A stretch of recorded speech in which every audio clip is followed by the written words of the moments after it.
Hello everyone, it's Jeff Rich. Welcome to this live stream on the 3rd of September 2025, the 80th anniversary of the end of the war in the Pacific. And I think it's still going on a little bit, but you can see here some scenes from earlier today of the commemoration of that's been held in Beijing about the end of the war. A very, very significant event. And there's been a lot of debate about memories of war and, commitments to peace, I guess, the way in which all that can happen. And the theme of this show is very much, can the West embrace peace, with the Shanghai Cooperation Organization, which of course met a couple of days ago and saw, fascinating scenes of Xi Jinping, Vladimir Putin, and Narendra Modi, clasping hands in friendship and rather freaking out a lot of people in the Western media, perhaps unreasonably. It does seem the multipolar world has well and truly arrived. And as we see the doves of peace there, before the extraordinary military parade that happened a little bit after these scenes, it is, really quite fascinating to wonder just where in Western leadership can we find the commitment and the reserves for peace. It doesn't quite seem to be there quite at the moment. And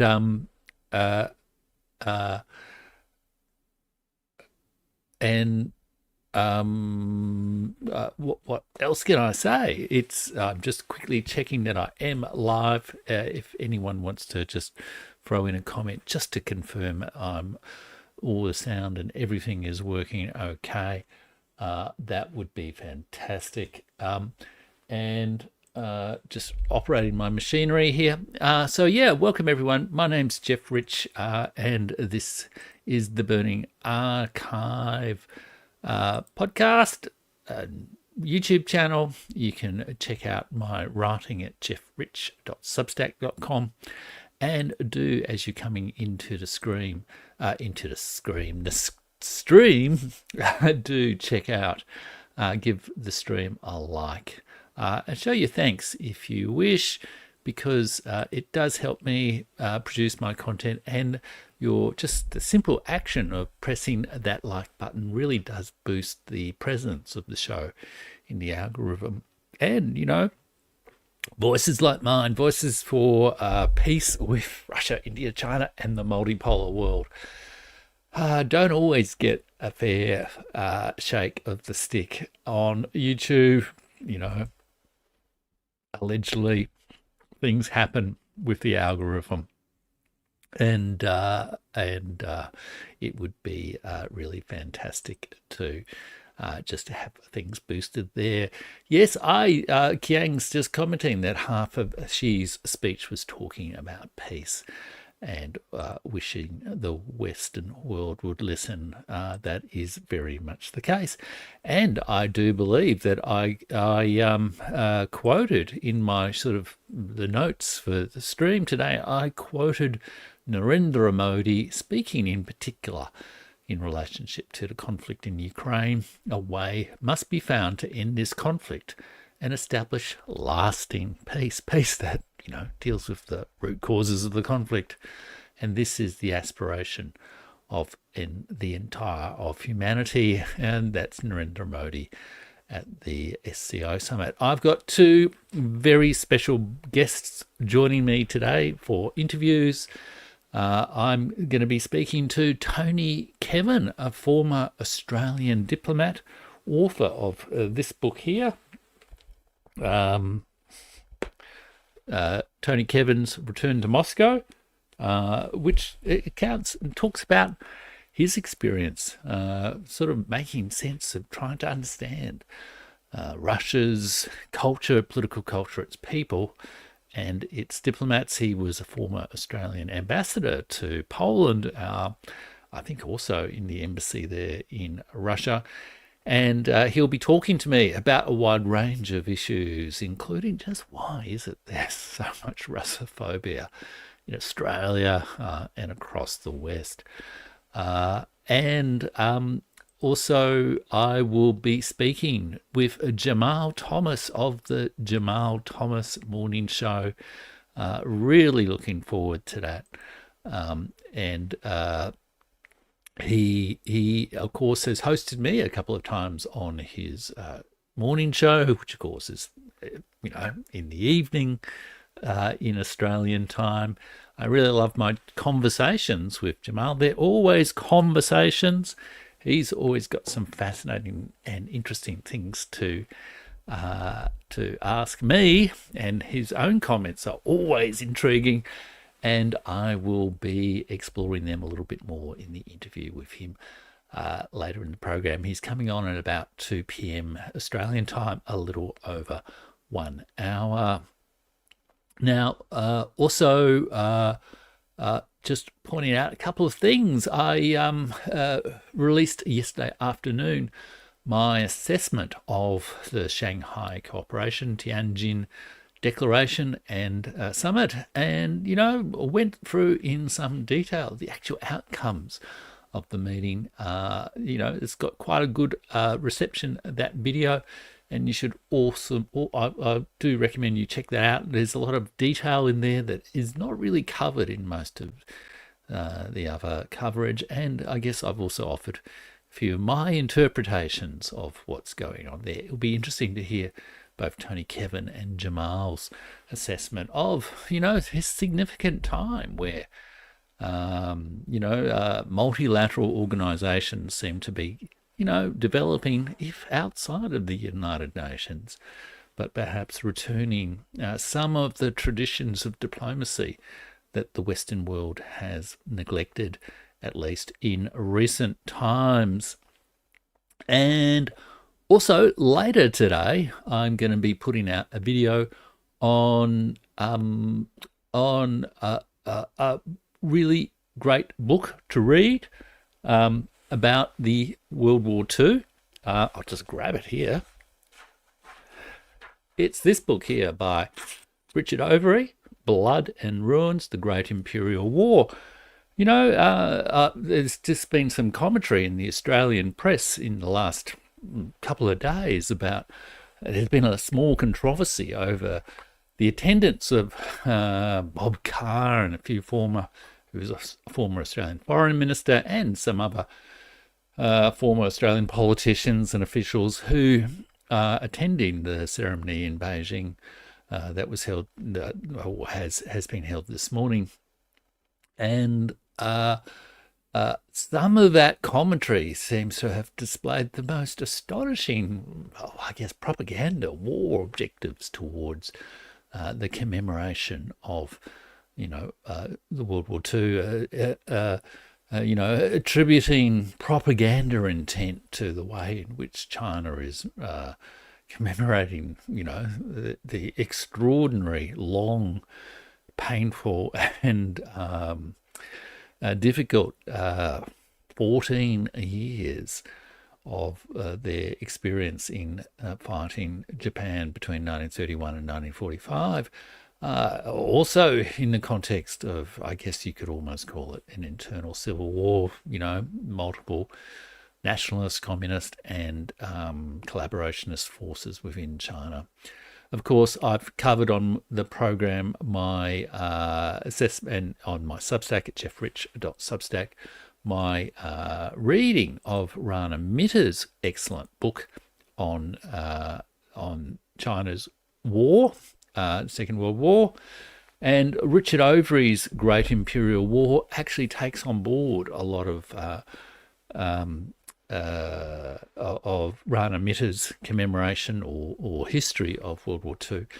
And it provides a truly global perspective and a fresh and humane perspective on World War II. And I think at this particular moment, as people are commemorating World War II, as there is, a new outbreak of hostile rhetoric about the national memory, the memory politics of World War II.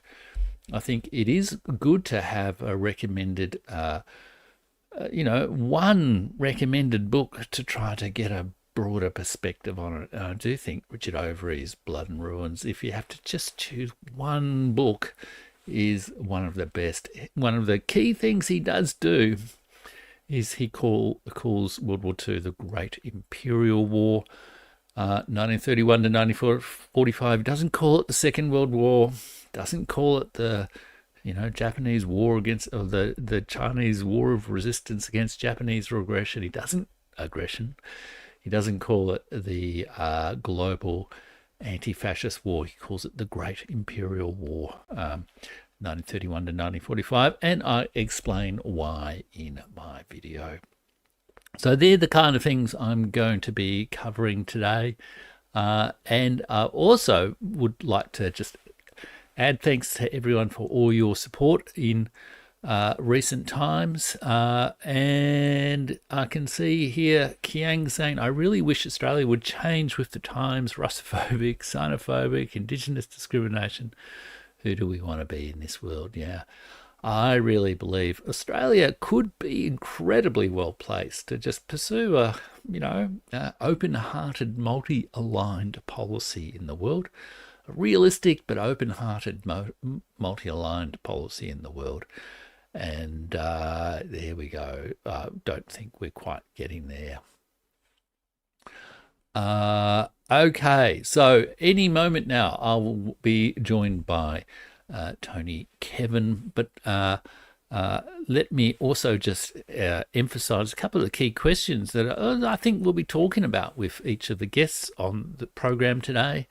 One of my observations about the Shanghai Cooperation Summit in Tianjin was that image that I included in the thumbnail for the stream of Xi, Putin and Modi holding hands and making peace. And yet, so much of the Western media has just been a temper tantrum of insults and cheap jibes, while continuing on, pressing on with war activities. The Ukraine war, which I will be talking about with Tony Kevin, has been a huge disappointment for those people who felt that the United States government under Donald Trump would be genuinely committed to peace. It doesn't quite seem to be going that way, although it's always a little bit hard to make sense. What exactly is happening at the moment in the American government? So it does seem to rely a lot on people in the USA, Europe, and powers like Australia rediscovering diplomacy. So it will be really interesting to talk to Tony about his experience as a diplomat and his observations on, I guess, the culture at the moment, and just why it has adopted this sort of warlike, hostile tone. And also the second big question is, how will this happen? How will these powers commit to real peace in Ukraine, West Asia? What can be done to stop the horrendous events in West Asia right now, and the other conflicts in the world? I've talked quite a bit on my channel over the years, really, about the Ukraine war, and recently about the end game of the Ukraine war. Again, it will be interesting to get both Jamal and Tony's assessment of that issue. And then, thirdly, behind all of that, there is this question of when will the Western powers, in particular, acknowledge the world as it is, acknowledge the fact that India and China together are 3 billion people, and they kind of need quite a big say in the running of the world. And ridiculous insults by Peter Navarro from the White House about Brahmins and whatnot really do not help those events anymore. The world is not going to be the way the US wants it to be. The world is moved on, really. And so I guess the big challenge is, when will US officials, when will Australian officials sort of start to snap out of this unreality? And I actually quoted in the notes for the stream today Tony Kevin's book, Return to Moscow, where he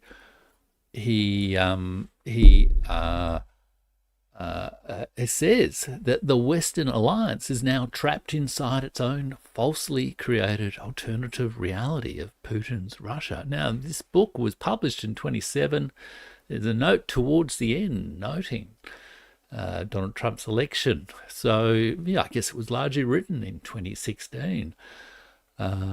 Or even perhaps a little bit earlier. And my goodness, hasn't the Western alliance trapped itself more deeply still in that falsely created alternative reality over the last few years? Can it find a way out of the trap that it has built for itself about its perceptions of the world, its perceptions of reality? These are all the kind of issues that would be really interesting to discuss with my guests. So yeah, while I'm doing the interviews, I probably won't be commenting too much on the chat, but just while we're waiting for Tony to join me, I see Marco saying, you have guests, that is new. Yes, this is a little new initiative that I have started, of doing a few live interviews. I did one with Warwick Powell a couple of weeks ago, and I think I skipped out on the live stream last week because I was just feeling a little bit overwhelmed by events and busyness and material and whatnot. But yeah, I hope to do this on a reasonably regular basis. In addition to the pre-recorded interviews, I actually recorded an interview earlier today with Michael Carley, the historian of international diplomacy in the 1930s. Many of you might have seen my video interview with Michael Carley looking at Stalin's war. Was it really Stalin's war, or is the diplomacy or a little bit more complicated than that? And I recorded the second in that interview, a bit of a deep dive into Michael Carley's first book. And I can see Kiang saying, since you had Gareth Evans on, do you think Paul Keating would be receptive to an invitation to your show? That's really interesting that you suggest that, Kiang.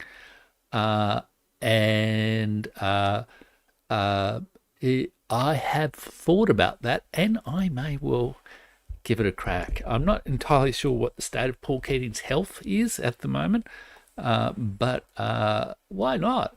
Gareth Evans came on the show. I wasn't entirely expecting that to happen, and I've had some fantastic guests on the show, and so that would be a ripper, really, wouldn't it, to have Paul Keating on the show?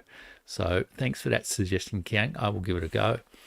And Kiang, you also mentioned that you truly believe the lack of humility is what is holding the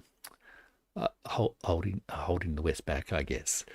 That's, I think, a good point. Now, it doesn't hurt to try. Doesn't hurt to try at all.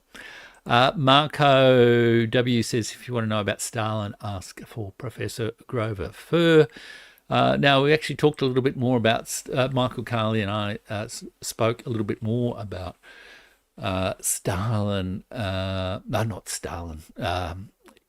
Michael Carley and I spoke a little bit more about Stalin this morning in our interview.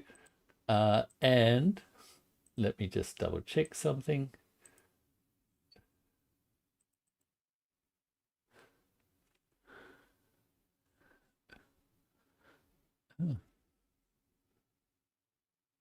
Oh.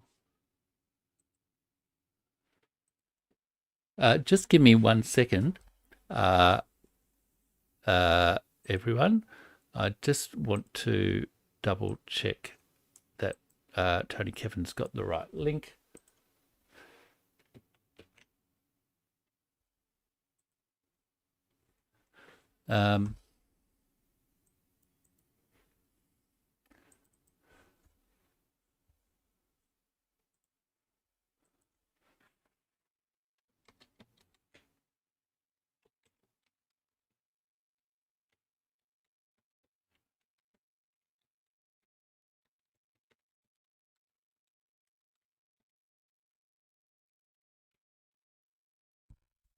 So just do that now. Sorry about that, everyone. Some of the technical issues, I guess, involved in running a stream. You just got to sort of make sure the different links and everything work. So I'm hoping that Tony Kevin will join us, and I can see Tony joining me right now. So let me just bring him onto stage. Tony,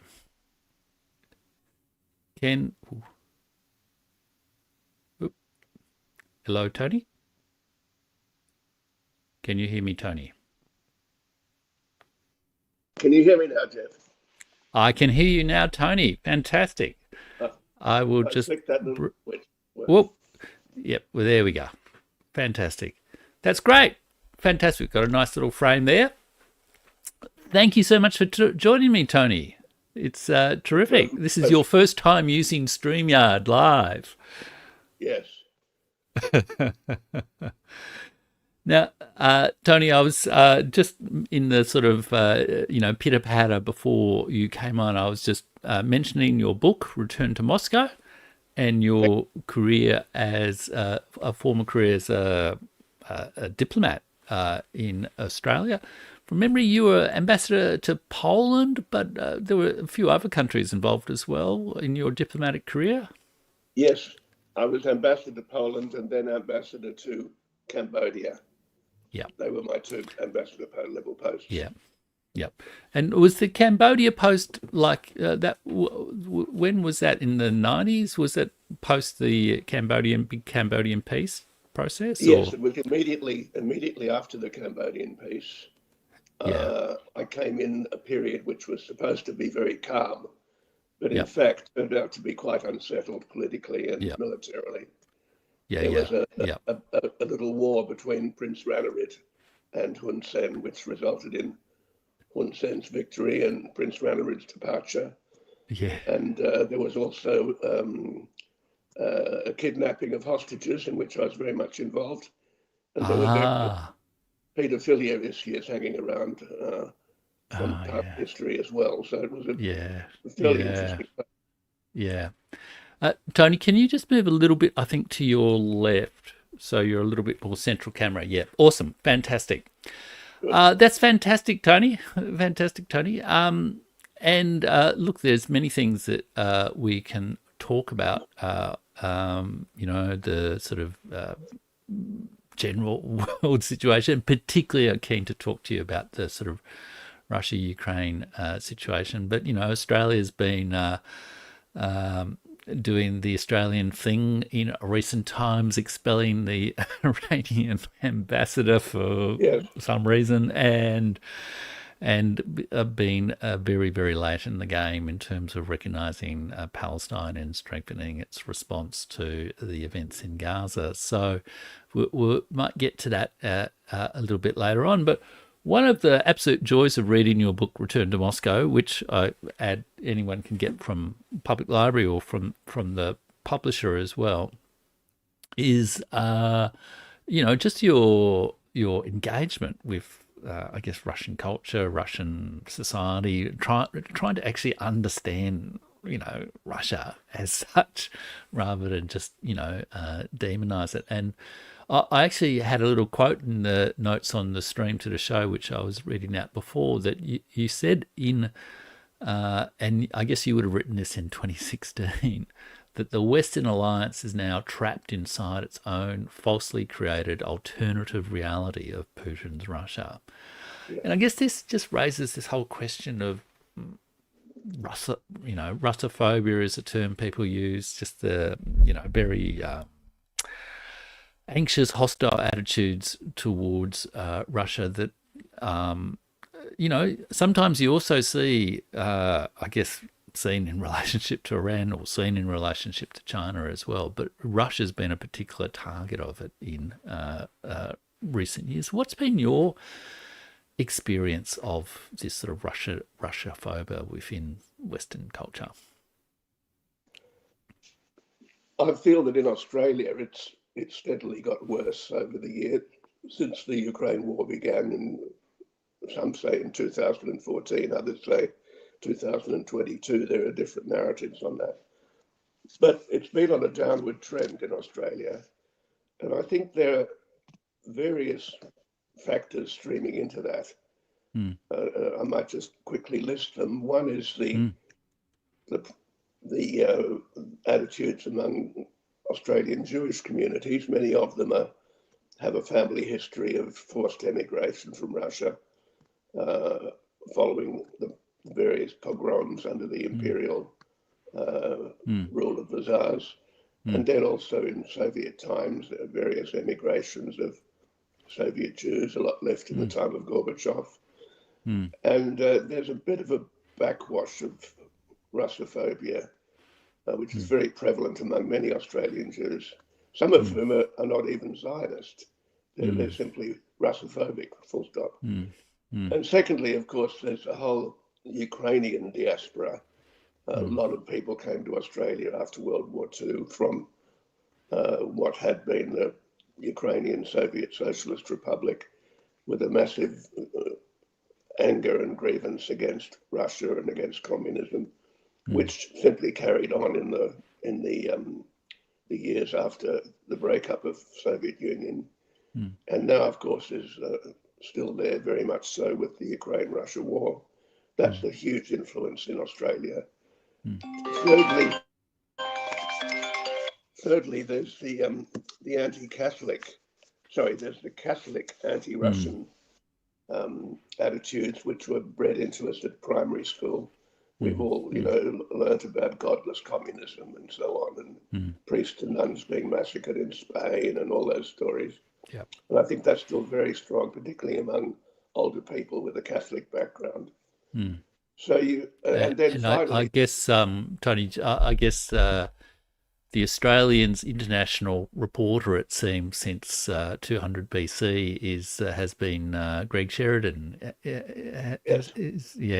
And I guess he's a little bit of that ilk. And the ABC's full of quite clever Catholic women.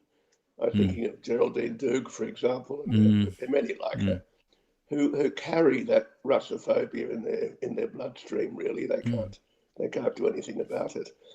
And then finally, of course, there's a whole whatever you might call the Australian military-industrial complex, which is very strongly wedded now to American military power, and has a strong professional career interest in maintaining the rage against Russia.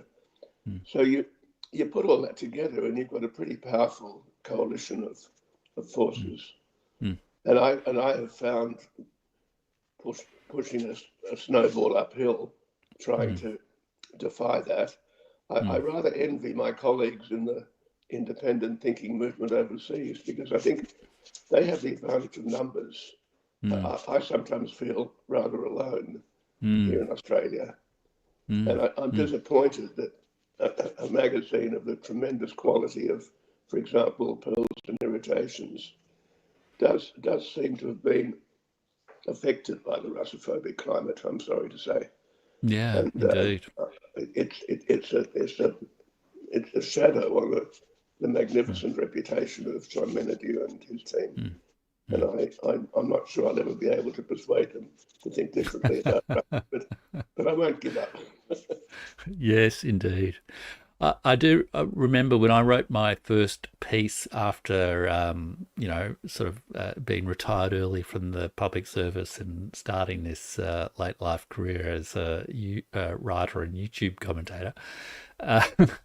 I published it in Pearls and Irritations, and you know, one of the things I said in the Pearls and Irritations is, you know, there are these brave voices in the media who don't get, you know, a fair go, and one of them was you, Tony. So it's a real honour to speak to.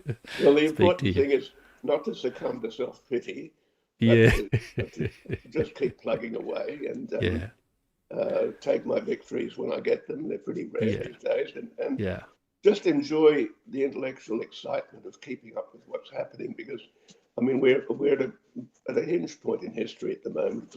yeah, Before I came on with you, I was watching some of the RT news, real coverage of the military parade in Beijing, and I felt a sense of a lump in my throat, really.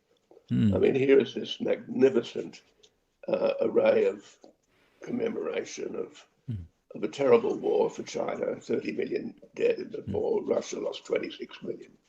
Both of them suffered more than any other country to save the world from fascism. And both of them are still fighting those struggles even today, 80 years later. And so I felt a definite lump in my throat. You know what?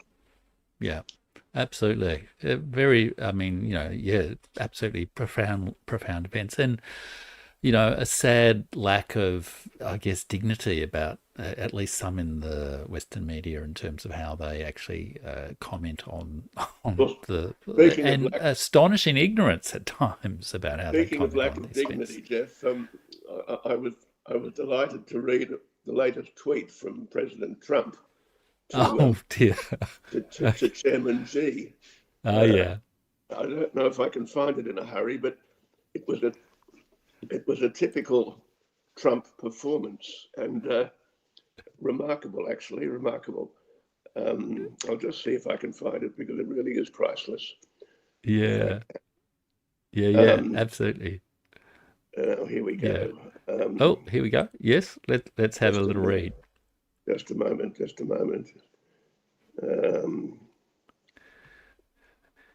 Hopefully there were some caps involved.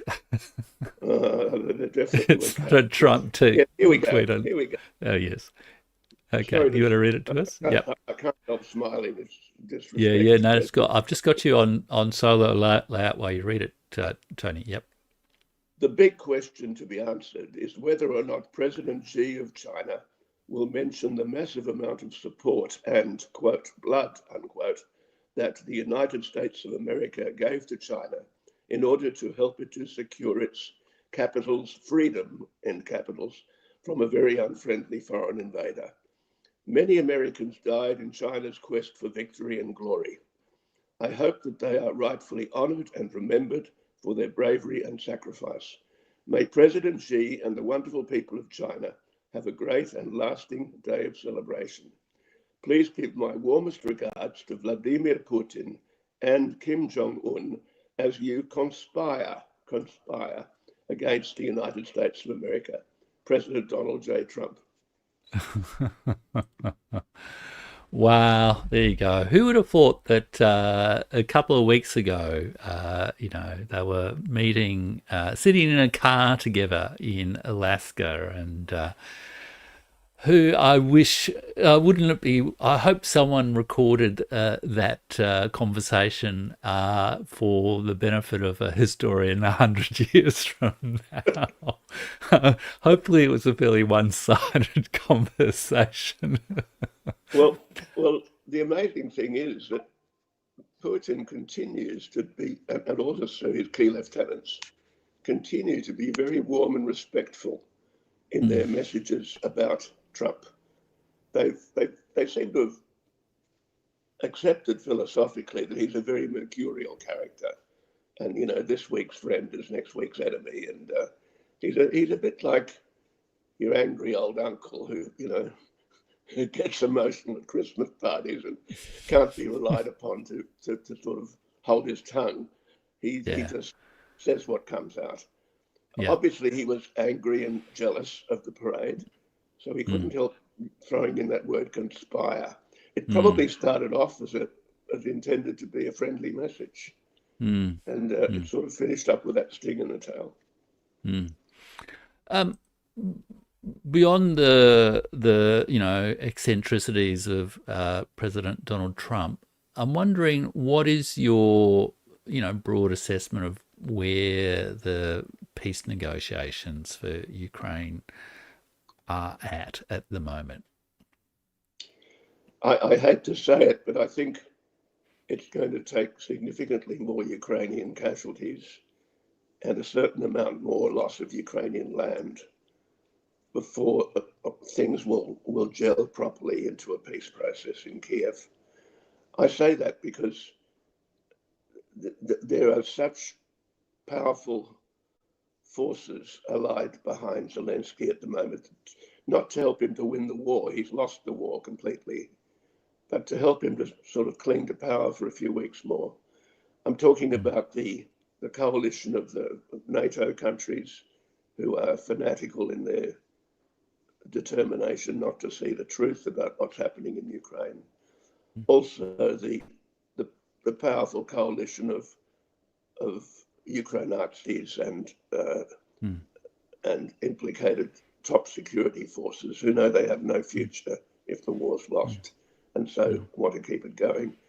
They do have an iron grip of fear over the Ukrainian population, just as the Nazis had an iron grip of fear over the German population in the closing weeks and days of World War II. I mean, everybody knew that the Russians were nearly in Berlin, but you still didn't want to cross the Gestapo. I mean, they had the uniforms and the guns, and you were a civilian and you kept quiet. So whatever the Ukrainian people think now, they're not telling us. And so, as I've said, Putin and Russia has taken a decision that the military backbone of Ukraine has to be broken and decisively broken. And that really means as long as Ukraine keeps putting men in uniform, whether they be old men, boys, even young women these days, anybody in a uniform is going to be a legitimate Russian target in Ukraine. And any NATO person who's helping them is going to be a legitimate Russian target. So there's going to be continued bloodshed. It will be very targeted bloodshed, targeted on people in uniforms, targeted on their equipment at the front, and targeted on important backups back in the mainland of Ukraine. And the Russians know exactly where all these are. They have precision-guided missiles now. They can attack, apartment buildings. They can even attack particular apartments in apartment buildings. They can attack a British Council headquarters because they know it's actually an MI6 secret headquarters. They can go on with minimal civilian casualties, knocking the guts out of Ukraine. I'm sorry to be so blunt about it. And it's only by knocking the guts out of Ukraine that they're going to somehow trigger a process in Kiev which might bring about somebody who can negotiate a peace. Now, the peace, when I say negotiate, I put that in inverted commas because the Ukrainians have no negotiating cards left. Or they'll be relying essentially on Russia's desire to leave Ukraine in a state somewhat like what it left Finland in 1944. When the Russians defeated Finland in 1944, they didn't want to occupy Finland again. They just wanted to leave a reasonably sane and friendly government there. So they took a fairly large part of what had previously been Finland. They took all of Karelia. That was a sort of a divided sovereignty sort of area anyway, but Finland lost it anyway. But what was left was able to rebuild life for 80 years, a rather good life, I think, as a neutral country between East and West, not in NATO, prosperous, highly educated, a rather important player in international diplomacy. I mean, we talk about the Helsinki process, the Helsinki peace process. Helsinki was the center of global peace diplomacy for 80 years. And only now has it gone off the rails again, unfortunately. I think Alexander Stubb is actually smarter than some of his public utterances would suggest. And indeed, some of his public utterances around the time of Alaska were, and the subsequent meeting in the White House, were enigmatic. But if you read between the lines, I think he rather thinks this himself. Ukraine really has to bite the bullet, accept it's defeated, save what it can, and get on with life as a neutral European country the way Finland did in 1944. Yeah, yeah. And that was the example he referred to in the meeting between Trump and the European leaders in the White House, wasn't it? The Yes, Finland yes, he example. referred explicitly And, to it. that was sort of mocked to some degree because of, Finland, being allied with the Germans during the war. But as you say, there's, I mean, often in diplomacy, especially as uttered by political leaders, you have to kind of read between the lines a little bit, don't you? You do. And there's what people say, and then there's what they're sort of doing behind the scenes. So you think maybe there might be, preparing the ground for some sort of different sort of outcome there. What do you think the way Europe is conducting it? What do you make of the way Europe is conducting itself in this diplomacy as well? Well, the Prime Minister of Slovakia, a man called Fico, nice fellow. He's currently in Beijing for the victory parade. He's one of the only two European heads of state to go there. The other one is Vukic of Serbia, and Hungarian sent their foreign ministers. So those three countries are properly represented in Beijing. But Fico said, for the European leaders, looking at the world is like a frog looking up at the sky from the bottom of a well. You don't see very much. You don't see context. You don't see what's happening around you. You only see a little bit of blue sky at the top of the well. And that's really where the European leaders are now. They are completely blind, willfully blind, I would say, to the reality of how the world is changing very rapidly around them. And I mean, they mock the event in Beijing. They mock the previous Shanghai Cooperation Organization event in a major Chinese city whose name I've temporarily forgotten. Tianjin yeah. Oh yeah. They still can't help condescending to China. It's in their history. 500 years of European supremacy ever since Christopher Columbus, and they can't get over it. They're still locked in a post-colonial mentality, and at the same time, they're locked in a mentality of dependency on the United States. And it's sad to see the way they were all groveling before Trump at that White House meeting a few days after Alaska. There they all were, like a bunch of recalcitrant schoolboys lined up in the headmaster's study. He's sitting behind the desk and them arrayed in front of him. I mean, the body language was appalling. As a former diplomat, I actually do believe in the principle of equality of protocol between large and small countries. Because if you don't have that equality of protocol, diplomacy can't work. And I mean, Europe learned this at the Congress of Vienna in 1814. You go through, it might be a fiction, but you go through the protocol of treating all countries and all their leaders with respect, whether it be a small Pacific Island country or Australia or the United States, everybody deserves equal respect. And the Russians and the Chinese, they know this. They have this. Their diplomacy, they've had hundreds of years of practice. We unfortunately haven't had a lot of practice. We're still tending to pick up the bad American habits of conducting diplomacy, as the French put it, to haut en bas, from high to low. And it doesn't help us. Yeah. And it's just contrary to like a fundamental principle of sociality, really, isn't it? It's sort of like, if you convene a meeting with people and you treat some people really badly and some people, you engage in ridiculous levels of flattery of one person, then people take that away with them and they remember it for next time, don't they? People who flatter are usually also bullies. They decide who they're going to flatter and they decide who they're going to bully. And in public life, that's a red flag for me. Mm, mm.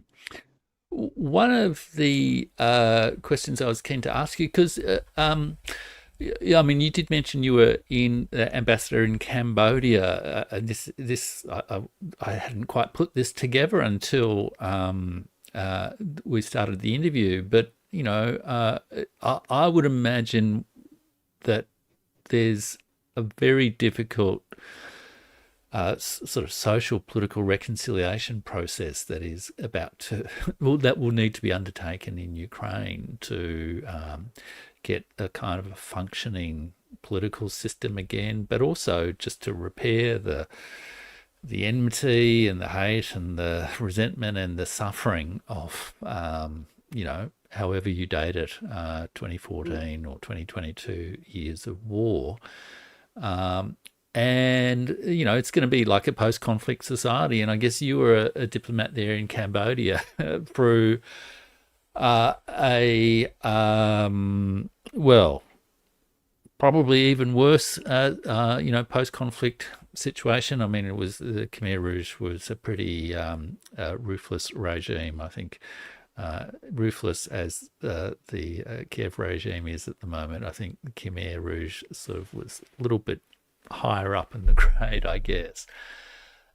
What do you have any reflections on that experience and what Ukraine might need to?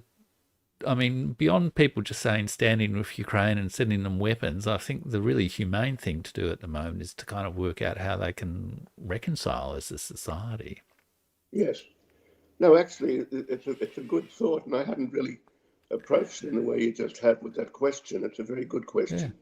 And I should be thinking about the parallels because I certainly know about reconciliation after the conflict in Ukraine, in Cambodia. I know how difficult it was, but it was difficult, interestingly, because not only was Hun Sen and his party, the Cambodian People's Party, trying to achieve internal reconciliation and deal with the Khmer Rouge insurrection, which was still very powerful. Very powerful. I'll tell you an anecdote. When I arrived as ambassador, having been told by the establishment narrative in Canberra that, oh, the heroic age is over in Cambodia now, and it's just a peace process. It's all over. You're just doing economic reconstruction. Well, when I got to Phnom Penh, I asked my drivers and military advisors in the embassy, well, how far out of Phnom Penh is it safe to drive? And they said, oh, about 15 kilometers. And I said, what? I said, yes. And they said, and if you stop at the roadside for a pee, don't step off the bitumen because you might step on a mine. And this was in the country that was supposed to be already at peace after Gareth Evans was, basking in the glory of the Cambodian peace process. Anyway, coming back to the point, what does the Cambodian experience teach Ukraine? Well, Hun Sen worked very hard to reconcile with the Khmer Rouge. Indeed, he offered the Khmer Rouge commanders to be part of the Cambodian National Army, and many of them accepted that offer and became Cambodian soldiers. They just changed uniforms. And with the hardcore irredentists, they were dealt with in different ways, rather violent ways. At the same time, he was dealing with a concerted American effort at regime change. The Americans wanted to have him and the Cambodian People's Party as a post-communist party out, and they wanted the Ranariddh royalists in, the Ranariddh royalists being docile and easily malleable by the West, rather like Zelensky in Kiev. So the West obviously supported Ranariddh in every possible sort of covert way. They failed. Hun Sen won. He combined toughness with guile, with diplomacy. And I think that's what's going to have to be done in Ukraine. There are plenty of Ukrainians, as I said a moment ago, they're hiding their light under a bushel now for very understandable reasons. There are plenty of Ukrainians whose native language is Russian, whose culture is Russian, who will be very keen to cooperate in trying to rebuild not only the parts of Ukraine that have become part of Russia, those Crimea and the 4 provinces, Donetsk, Luhansk, Zaporozhye, and Kherson, but also in the parts that remain part of Ukraine. And I hope that that will include Kharkov and Odessa, because, I mean, they're the civilized parts of Ukraine. If you take away Kharkov and Odessa and Kiev, Ukraine's basically a peasant country with some rather nasty sort of Ukraine Nazis in the western part. So Ukraine really needs Kharkov, Odessa, and Kiev to have some sort of level of civility and, I suppose, civilization, frankly. And the Russians will work with whatever's left of Ukraine. And I think recovery could be surprisingly fast, because the Russians have had a lot of practice at this. Not only in the Soviet years, when they occupied many European countries, which just recently liberated from the Nazis. They had to deal with that, with NATO enmity and the Warsaw Pact and so on. But then even more recently, they've had to deal with attempted insurrection in Belarus, which was very serious. I mean, Belarus is now well settled as a very good and close neighbor to Russia, but it was touch and go for a few weeks. But there was almost a regime change there. In Georgia, there was a regime change for several years under Saakashvili. Georgia was pretty much in the Western camp. Now they've come back into the more the neutral, friendly neighbor to Russia, which Russia wants. So I don't think it's going to be all that difficult. I mean, the physical reconstruction of Ukraine is going to be enormous. Everything's being destroyed. I mean, all the infrastructure. They've got to rebuild the Kakhovka Dam, which, you know, has a whole hydrological regime behind it that's been destroyed. They've got to rebuild so many electronic switching stations, so many important factories. I think the people in Ukraine are going to be kept very busy, as the people in Germany were after 1945, on physical reconstruction. I don't think there'll be much time for thinking about the past, to be honest. Yeah. I think I'm an optimist. Once that corner is turned, once peace comes, I think recovery will come. Yeah, that's really interesting, isn't it? And like, I mean, it's always so hard to tell in you know, the fog of war media reports, but certainly the physical reconstruction in Mariupol, for example, appears at least to be quite significant as well. I see the drama theatre. That'll be interesting. Well, the drama theatre is well on the way to reopening. They're rebuilding the drama theatre, which was the scene of a notorious false flag attack. The Ukrainian nationalists blew it up as they were retreating, and then they pretended that it was a result of a Russian missile. And they'd locked people in the basement. They'd hoped that they'd be killed in the basement, but fortunately the concrete floor was strong enough that it didn't break, and they were able to escape after the attack. Yeah. Sorry, I keep introducing all these little anecdotes, but no, that's excellent. That's excellent, Tony. I was just going to say, especially for any Australian viewers, of course, you would not have heard that on the ABC. but at least if anyone is watching the Burning Archive rather than the ABC, that you'll get a bit more of the truth. What's that famous saying from Hamlet? There are more things in heaven and earth than are dreamt of in your philosophy, Horatio. Yeah. I feel one could say that to the ABC. There are more things in heaven and earth than are dreamt of in their philosophy. They just have this way of ignoring news they don't like. Yeah. It's really quite astonishing. And you know, a few years ago, I actually made a formal complaint to the ABC about its news coverage of the whole Russiagate sort of business, and you know, it was, you know, a complete waste of time on my part, but at least it made me feel better. But lost cause. Lost cause, yeah. I mean, these days, I only notice it when occasionally people point out ABC stories to me. For my you know, mental and intellectual health, I don't really watch the ABC or read actually the media in Australia. But you know, in a way, that's also a bit of a condemnation of that media.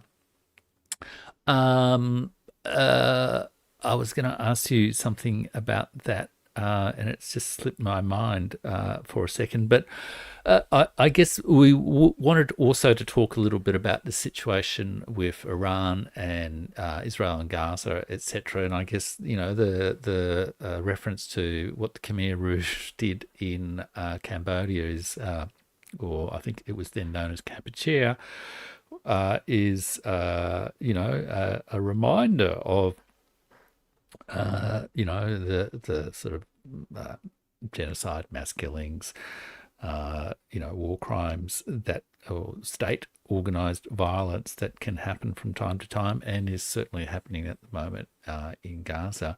You've been among the strong Australian voices talking, calling for a stronger response to the situation in Israel and Gaza, Palestine. Did you want to make some comments on that situation? Yeah, well, and I guess where Australia is at with it, really, because it's a bit mysterious, really, isn't it, where Australia is at with this? to say the least. I'll say a little bit about my personal epiphany on this, because I think it is relevant to your question. Up until the September attack in 2003 on the music festival by military personnel from Gaza who were trying to take hostages back. And for a couple of weeks after that, as I digested the news coming in about that, I had an epiphany. I had a road to Damascus moment, and I realised that I'd been lied to by Zionists all my life, and that they are an evil ideology, which has taken the state of Israel and perverted its course from the very beginning, really. Some would argue the whole concept was misconceived, but even admitting there might have been some genuine idealism at the beginning, they've just gone worse and worse down the course of evil. And everything that's happened in Gaza in the last 2 years since that attack has confirmed to me in my mind that Israel has no future, it cannot survive, because it's committed so much evil.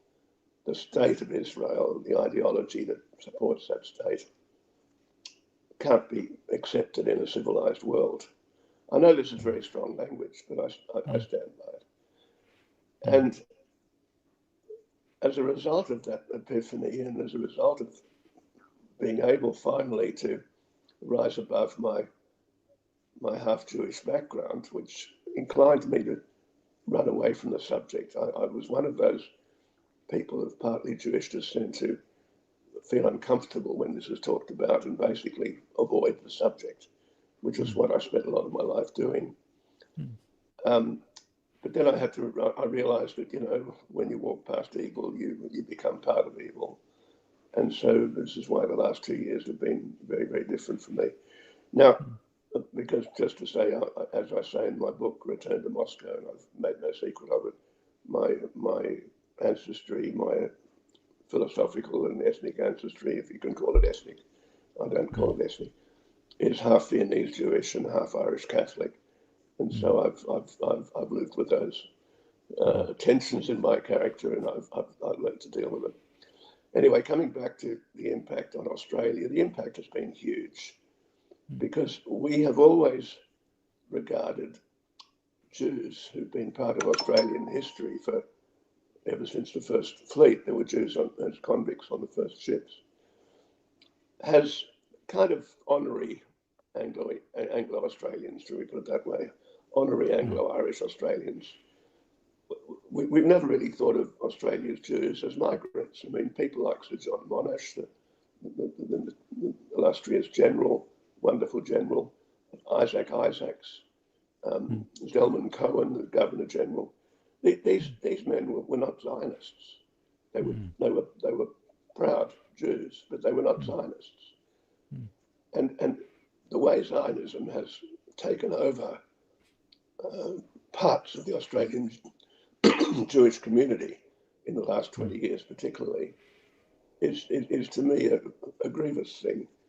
And I'm very encouraged that there is fight back. I mean, an organisation like the Jewish Council of Australia with its wonderful, hard-working committee, is doing wonderful things to show that there is an alternative way of being Jewish in Australia. I can't be part of that because I'm a practicing Catholic, sort of, pretty much twice a year practicing Catholic, but I hope there'll be a priest at my bedside when I die, and I can't really join as what the Jewish Council of Australia is doing, but I thoroughly commend what they're doing. Now, the bridge walk and the comparable events in other capital cities was a wonderful thing because it finally gave the lie to all those falsehoods that the Zionists have been peddling about the horrible genocidal massacre that's going on in Gaza. Nobody can deny it. I mean, it's beyond the point of argument. It's just horrible. It's monstrous. And anybody who defends it, I would find it difficult, frankly, to discuss the matter with them. Now, if I feel that way, how do so many other Australians feel? And why is it that the government and the opposition are so blind to it? And unfortunately, the answer is, as in Britain in the years before the setting up of the State of Israel, the Zionist movement has been incredibly skillful at infiltrating and indoctrinating powerful people in the society to which it belongs. And I've got to use my words very carefully here because it would be very easy to be misrepresented as being anti-Semitic or as caricaturing Jewish people. The fact is that Jewish people are very hardworking, very motivated, very philosophical, and very effective in whatever they turn their minds to, whether it be science or art or finance or politics. And you see this particularly in the liberal Anglo societies, Australia, Britain, Canada, United States, where the commanding heights of politics have been tremendously importantly influenced by, and are being tremendously importantly influenced by Zionist lobbies.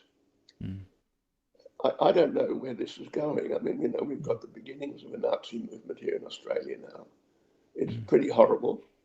There are an awful lot of misguided people, marching around under Australian flags and talking about stopping immigration.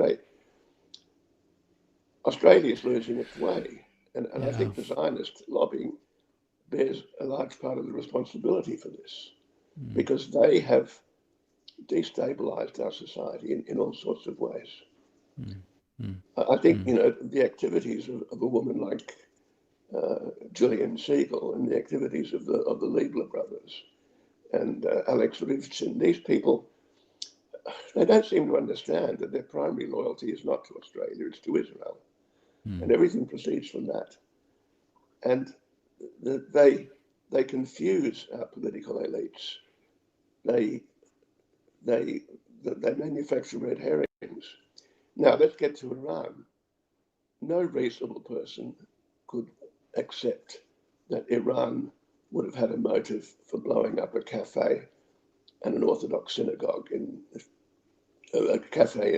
Sydney and an Orthodox synagogue in Melbourne. There's no motive for the state of Iran, which is fighting for its life against the state of Israel, backed by United States power, to bother with blowing up a minority synagogue in Melbourne that wasn't even a pro-Zionist synagogue. It's a Hasidic synagogue which doesn't support Zionism. So they get their holy scrolls, their Torah scrolls, burnt. Now, I mean, that to me smacks of a Zionist attack because there would be a certain malevolence in going after the anti-Zionist synagogue. If it had been a pro-Zionist synagogue, I wouldn't have a leg to stand on here. But, I mean, a little bit too clever by half, that particular atrocity. And so how did Albanese get Burgess, the Director General of ASIO, to stand up on a platform with him and present these decisions. Now, Burgess was very careful with his language. He said it's probable that it was Iran. Well, I mean, in intelligence language, probable is less than 90%. So Burgess says it's less than 90% that it was Iran. And you don't think that Mossad doesn't have the ability to create a false flag narrative pointing to Iran? Of course they do. They're the best secret service in the world. I mean, anybody who can run Epstein so successfully for so many years wouldn't find it hard to create a false narrative pointing towards Iran. People, I mean, the Australian criminal world, we know that the Dural white van was criminals. We know that that's a pretty murky thing. The people who are behind Zionism in Australia, they know the society well. They've been living here for as long as anybody has. They know where the criminals are. They know how to find them. They know how to manufacture false trails. And I just don't accept it was Iraq. Now, Albanese was in a difficult situation because he's trying to hold on to the alliance with the United States, which is the Trump United States. For the time being, Trump is not recolonized. Trump's mind has not yet been recolonized by the anti-Russian alliance. Trump is trying different things. He's confused. He's looking for a way. Albanese was probably advised, give Trump something he can be pleased about Australia. He'll probably be annoyed about the huge marches across the bridge and so on. So 2 days later, Trump gets the news, Australia's just expelled the Iranian ambassador. Can you see how that would put a little smile across Trump's face? The Aussies, they're doing a good thing. I think that's where it all comes from. It comes from a political motivation to create a balancing event in Australia to balance the impact on Trump of the marches. Yeah, that's interesting. I mean, that was my sense of it too, that it was, I mean, from an Australian perspective, I mean, there is a small Iranian community in Australia, has been for, quite a while. There was quite a significant Persian community just near where I live, in fact, for many decades. But and yet, for Australia, it's a low cost gesture, really, to expel an ambassador who, frankly, Australia hasn't terribly civil relations with, because a couple of weeks ago, it said it was fine for the United States to, bomb its nuclear facilities in Iran. So, and as you say, it came on the heels of the recognition of Palestine, the major marches, and that sort of thing. So it did feel like it was a compensatory sort of gesture, rather than a genuinely serious thing. Although I have heard some analysts, I had a discussion with Kevork Almassian on my show the other day, who is quite wary of a possible, second wave attack against Iran in the relatively over the next 12 months. Could I say something about that? I mean, I've just put up something on my Facebook and page Tony Kevin and copied it to my Twitter page at lowercase Tony Kevin, one word, which gives my thoughts on, if you like, a tour d'horizon of what's going on in the world right now. I talked about one of the two apparent greatest threats to peace at the moment, and one is a second round of hostilities between Iran and Israel, and the second is an American attack on Venezuela. Now, they're both proximate, immediate high risks. Higher risks, I think, than anything unexpected happening in Ukraine, because I think, as I say, the Ukraine war's won, and it's all over by the shouting. It just somehow a regime change has to take place in Kiev. But coming back to Israel, Iran, and Venezuela, Iran will not launch a preemptive attack against Israel. They have no reason to. They're busy rebuilding the damage of the last war. Will Israel launch a preemptive attack on Iran? I don't think so. I think they'll go as close as they can to it without actually doing it, because they know that Iran has the missile capability and the drone capability to destroy civilized life in the very small territory of Israel. I mean, they can literally destroy Israel. Will Israel then use the Samson option, use its nuclear weapons in a despairing Masada-style act of revenge against Iran and maybe others in the region? I mean, we're in Dr. Strangelove territory here. I can't say it won't happen. That's obviously not impossible. But I think it's unlikely, because I think people in Israel retain a sufficient rationality to know that there's a point beyond which they should not push Iran. On the Venezuela one, there again, there's a very interesting interview which Glenn Deason, who's a very clever and good commentator based in Norway, he had a Venezuelan political journalist on yesterday. And I went away from listening to that interview, which was in great detail, pretty convinced that Trump is letting Marco Rubio and Pete Hegseth, who are not the brightest lights in the Christmas tree, conduct a campaign of bluff, intimidation, provocation against Venezuela. See if they push buttons hard, what will happen. I don't think Trump's going to let them authorize a land invasion by the United States. I think that the worst that could happen would be the reason he wouldn't authorize it is because the cost to American lives and so on would be massive. And he doesn't want that.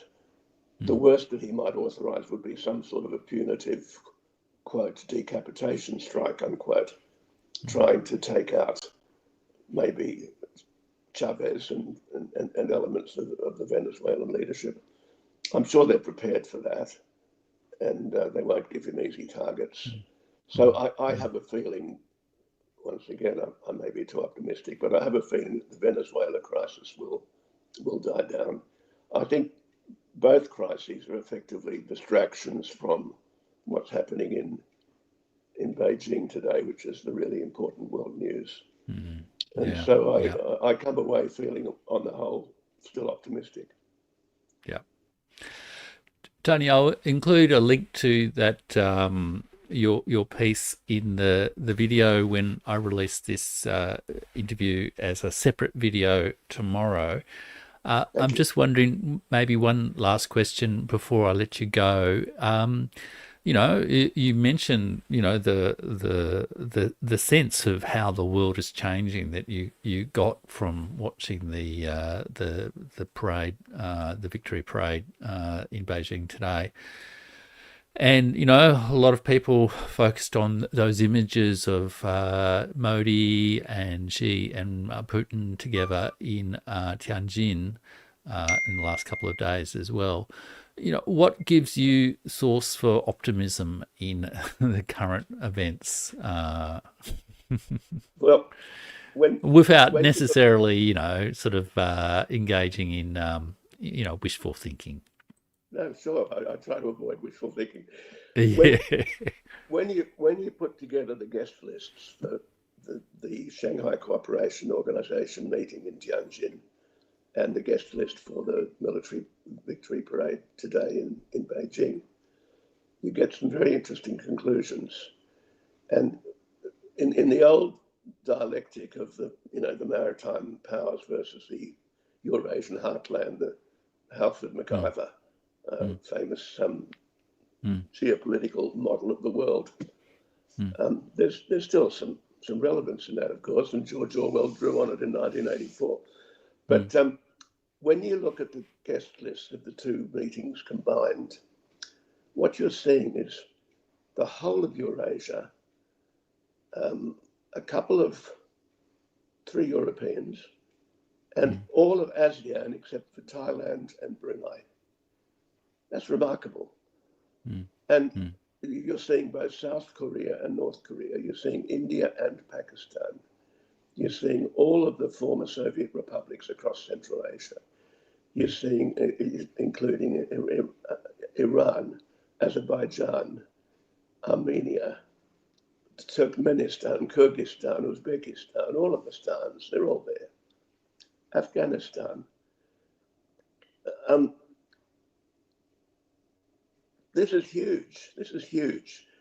And for the Americans and their allies and satraps to sort of write it off as a spectacle of no great political significance, blah, blah, blah, it's just pathetic, because it is very significant. And we Australians, we've just got to wake up and smell the coffee, because we're on the wrong horse. We're backing the wrong horse. Yeah. And we've got to back away from the United States. I'm not saying we've got to become the United States enemy. Of course not. Our ties with the United States are very substantial and historic and emotional and valuable. But we've got to stand back, and we've got to start charting our own foreign policy course, which we tried to do under Malcolm Fraser and Gough Whitlam, and to some extent Bob Hawke and Paul Keating, but we've completely lost that now. Yeah. And if I can just finish up by saying, I really do want to work with Pearls and Irritations again, because it's the best voice in Australia of political realism today. Yeah. And so I don't want people to go away from this interview thinking that I've badmouthed John Menadue or badmouthed Pearls and Irritations. That has not been my intention. Yeah, absolutely. No, absolutely, Tony, and we won't do that. And be great to have another chat with you, maybe a little bit further down the track, and get your insights into all these events. Thank you so much for your insights today. It's been absolutely fantastic. As I say, I'll include the link to your piece and also to your wonderful book, Return to Moscow, which I've been enjoying in the video for the interview. But Tony, thanks so much for joining me today. It's been great talking to you. Thank you, Jeff. It's been a great opportunity and a privilege. Fantastic. Thank you. Bye-bye. Okay. Ciao, Tony. Fantastic.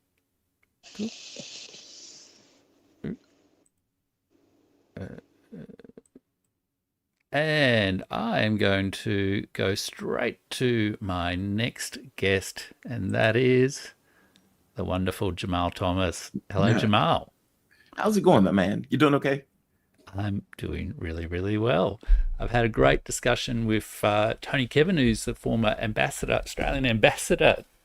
And it's great to talk to you, Jamal, because you've had me on your show a couple of times, and now I get to have you on my show and ask you the questions. Have you been watching the victory parade this morning, I have Jamal, been watching some of the scenes from that parade. China is, what a difference from the American parade, right? It's like guys just walking sloppily down the street.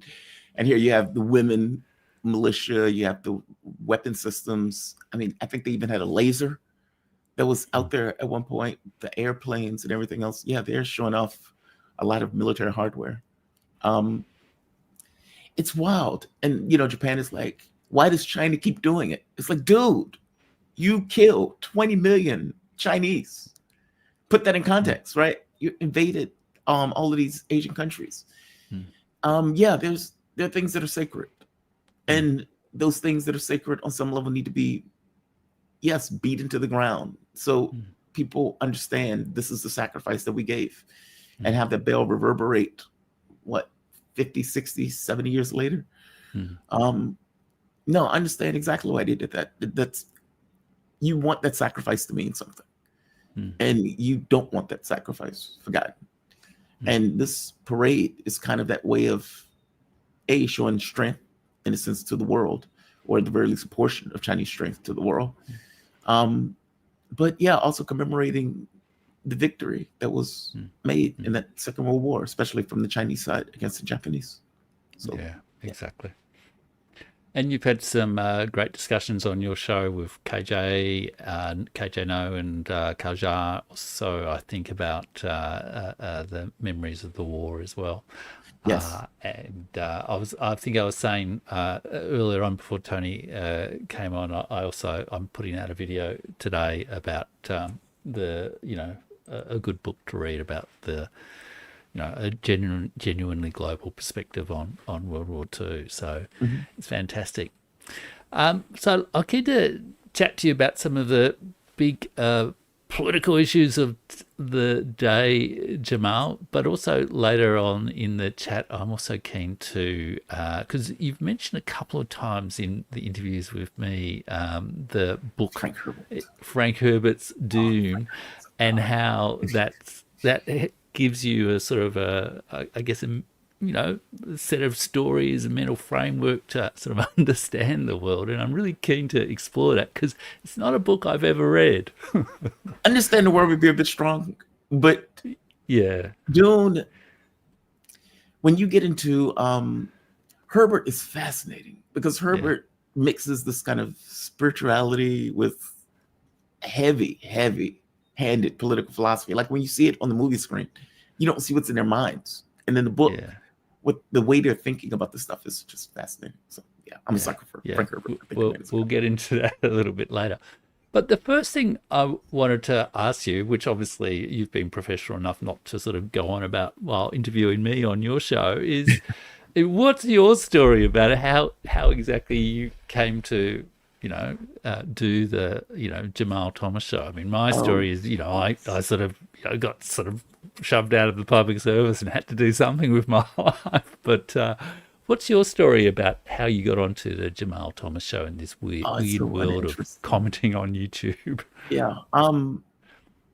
So I was a software engineer for about a decade, and during the time I was a software engineer, towards the last time frame of it, Bernie Sanders in the U.S. was running his race, and this was kind of around the exact same time of a political awakening that Sanders ran. And, you're hearing somebody espouse the stuff that you just fundamentally believe, right? People should have healthcare. Yeah. People, shouldn't die on the streets without healthcare, right? People should be able to go to school, have an education. Yes, that's a great idea. People should be able to go to school, have an education, especially when you compare that to the rest of the world. And you get a country that seems just fundamentally backwards on this stuff. It's like you're telling a 17-year-old, you want a future? Yes. Pay me $50,000. What? And you're putting that on the back of a child for the next 50, 60 years of life. That's outrageous. And then even going after Social Security checks if they don't necessarily pay it on time. It is outrageous. You're damaging fundamentally your country in a way that you're effectively for capitalistic greed for all intents and purposes. People should have a decent wage. If you work at a particular job, you should be able to pay for an apartment. Like very basic, elementary things that you found out that neither party agrees with. Even the party on supposed left, quote unquote, that told you for all of these years that they actually did believe in these things. They did not. Sanders was a lightning rod in regards to galvanizing elements that for the longest time told you didn't exist into the country. It was political awakening. It just woke me up. And I started the channel. Initially, it was just me being angry at some point. At some point, that leveled out into just being just me, like talking about some of anything. And I'm sorry, I have a cold. Yeah. And eventually it congealed itself into political commentary. From there, after doing the show for a while, I started getting invited onto a radio show. And after doing the radio show for a while, the company was like, hey, would you like a job? Yes, I would like a job. Thank you very much. And so for the next 5 years, I did radio in DC, 105.5 FM. And when the company went belly up, I eventually came back to the channel. But at that point, you had been doing radio for so long. I ended up sticking with this kind of radio format for the show. And so it became the Jamal Thomas Morning Show. And I did the radio show in the way that I've always wanted to do the show. I got to be honest, I never wanted to co-host on the show. I've always wanted to just have my own show. And they were like, no, we need to have 2 people. We what if you get sick? What if something happens, et cetera, et cetera? Okay. Well, now I have it on my own. I'm doing it on my own. Booking guests, setting the content, all of that stuff. It's a lot of work, but it congealed into what it is today, the Jamal Thomas Morning Show, this current iteration of it. It's been going well so far. Slow, but it's always too slow. It's always too slow, but it's a great show, and you've been getting some fantastic guests, apart from myself, of course. Thank you. Current company included, by the way.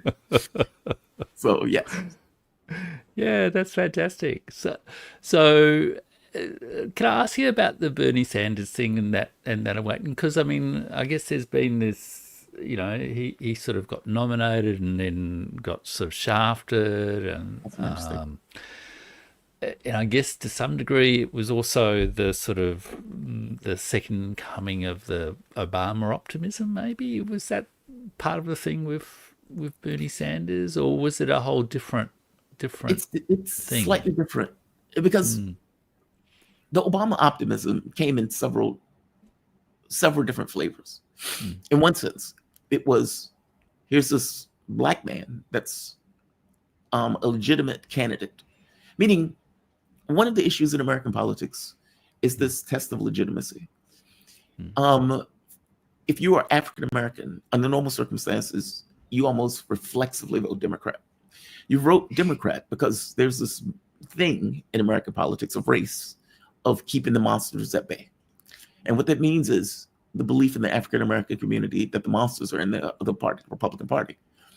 On some respects, that's true, that it was a historical context that came along with that, where you have the Southern strategy where they effectively use heavy racism in order to win elections, in which case the African American community was like, those people are insane. We put a lot in with the Democrats. Now, this has gone on far too long because the Democrats are just as bad and leverage the black vote in a way where they fundamentally take it for granted. Meaning, if you're voting 90% for me, I don't have to do anything for you because you're voting 90% for me. Your vote is a captured audience. But put that to the side. When Obama ran, there was this question of legitimacy, credibility. Yes, he's African American, but Hillary Clinton is the credible candidate. So Hillary Clinton is the one that the African American community was going with. When Obama won Iowa, that was off. Horses were off to the races. And Obama was able to craft this narrative around himself. I'm African American, coming from a country that's slavery. We are going to do something different, et cetera, et cetera. But Obama was the same random Democrat that was there prior. Like, the difference between Bill Clinton and Obama is not radical in that sense. The difference between Obama and Joe Biden is not radical. Obama was more competent, infinitely brighter. Joe Biden was missing screws, several. So Obama had a level of competence that many of the other candidates didn't necessarily have. And he also had this narrative, this charisma about him that just oozed out of him in the way that he ran and the way that he carried it. But same rando Democrat. Sanders was different. Sanders was a true believer. Like, when he gets up there and gets that fire-breathing speech, like these barn burner speeches of, we're going to fight the billionaires and the oligarchs and all of this other stuff. The problem is the problem of many leftists, is that they tend to be weak. So Jeremy Corbyn, for example, again, good policies, too good of a man. Like, if that makes sense, I know this sounds horrible, but you're too good for this job. I'm sorry. In which case they're going to hit him with all of this other stuff. He should have put a knife in Keir Starmer early on, as opposed to having Keir Starmer backstab him all the way through that race. I'm saying the same thing is true for Sanders. Sanders didn't have it in him to attack political opponents. He had to be pushed to do the very basic things of going after a political opponent. It just wasn't in him. And even his people around him, it's like, he just doesn't like doing it. It's like, dude, they're attacking you left and right. What are you doing? And he's still talking about the billionaires. That's nice. You got to throw a punch. You're in a boxing ring, right? And then he cheated him remorselessly. And he still turned around and said, you got to support Hillary Clinton. And of course, his supporters rebelled. So you got like riots at the DNC convention during that particular election. during the second coming, it was a little bit different. I mean, it's 4 years later. Sanders is older. He still didn't have it in him to throw a punch. He was the leading candidate in this particular race. The African American community was effectively used against him because, again, he couldn't throw a punch. He couldn't make the basic arguments that you would make against somebody like Joe Biden. Hence, Joe Biden ended up winning in South Carolina and ends up the party circling the wagons around Biden to ensure that Sanders is isolated, and even going so far as to have one of the other candidates that you would think ostensibly was a quote unquote lefty turn around and attack Sanders remorselessly. And Sanders was like bewildered by the whole thing. And it's like, why are you bewildered? You're in a political sport. What are you doing? Like, it's aggravating to me, right? And to some of the supporters, because it's like, what are you doing? What are you doing? And so he gets the mantle of a sheepdog. And many of the people who back Sanders, I have a sweet spot for Sanders because A, he was my political awakening. By the same token, you know, you have a problem in the States. And part of the problem is both political parties are captured in the way that they function. Both political parties are war parties. Both political parties are just Zionist maniacs. Both political parties cater to the financial interests. And the ironic part about it is it was the Sanders run that made it that much more clear, because Sanders ran in the way the Democrats said that they were for decades. And you have this guy who embodies everything that you say you are, and you do everything in your power to put a knife in. So he was a political awakening for a lot of people. And honestly, you can almost say on some level, the downward turn of the Democratic Party when all of those people were alienated, tens, millions of people. It doesn't mean that they can't necessarily win a presidential race, depending upon who's on the other side. But the idea that you lose to Donald Trump is, you know, the bell tolls for thee in this case. So yeah, fascinating. Where's that sort of political sentiment going now? Like, is there? I mean, nowhere. You know, I guess there's all these deflated balloons, I guess, in American politics at the moment, aren't there? There's the MAGA deflated balloon. There's the war party deflated balloon because they can't win any wars. And then there's the and then there's the Bernie, the sort of, you know, the what do they call them? The squad or something? The squad, yeah. Their disappointments too. Yeah, that's a deflated balloon, and the Sanders is a deflated balloon, and you know, there's this, and you know, I'm just a very distant foreign observer. You know, there does seem to be a little bit of nastiness creeping into things at the moment. Like, I mean, just for example, I heard a former Indian ambassador to Washington actually talk on a Indian news channel and saying that he was warning is perhaps going too far, but cautioning people from South Asia in America to be a little bit wary about, I guess, you know, racist attacks, violence, you know, vilification, that sort of thing in the context of the current dispute. So, which may be ungrounded, but I guess the fact that, you know, a former ambassador is saying something like that is you know, it's disturbing, I guess, you know. It's so Trump he's an anomaly and he's not. The U.S. exerts power over its vassals in general, but it's usually done with a velvet glove. Like, it's not, like, for example, where Joe Biden was like, we need Europe to stop buying Russian oil. We need Europe to stop doing this. And Europe will stop doing it, even though it's damaging Europe. I saw the reports today where the UK is like, they may need an IMF loan. France may need an IMF loan. All of these factories are closing in Germany and France. And it's like, you guys did that for the dignity of America? Really? That's pretty extreme that you're willing to put a knife in your liver for us, but thank you for that. But then at the exact same time, we would turn around where Macron says, hey, Joe Biden, you're selling us oil for 5 times the amount. Help a brother out. Joe Biden's like, I don't know, what do you want from me? It's like, meaning, yes, he's willing to exert power with a velvet glove. Trump gets rid of the pretense. He's the ghost face, the mask off, in the sense. He's like, why am I pretending with these people? You're vassals. You're going to act like it, period. Which is brutal in its effect. But it's still this kind of exertion of power in the way that America exerts power. You typically wouldn't get a lunatic representing the administration come out and scream on camera that this is Modi's war because these arrogant Indians care about their sovereignty. It's like, really? So you're taking issue with India because India decides to make a choice that's in India's best interest and not open up an agricultural sector that would damage and destroy their workforce. And they're being arrogant for caring about sovereignty.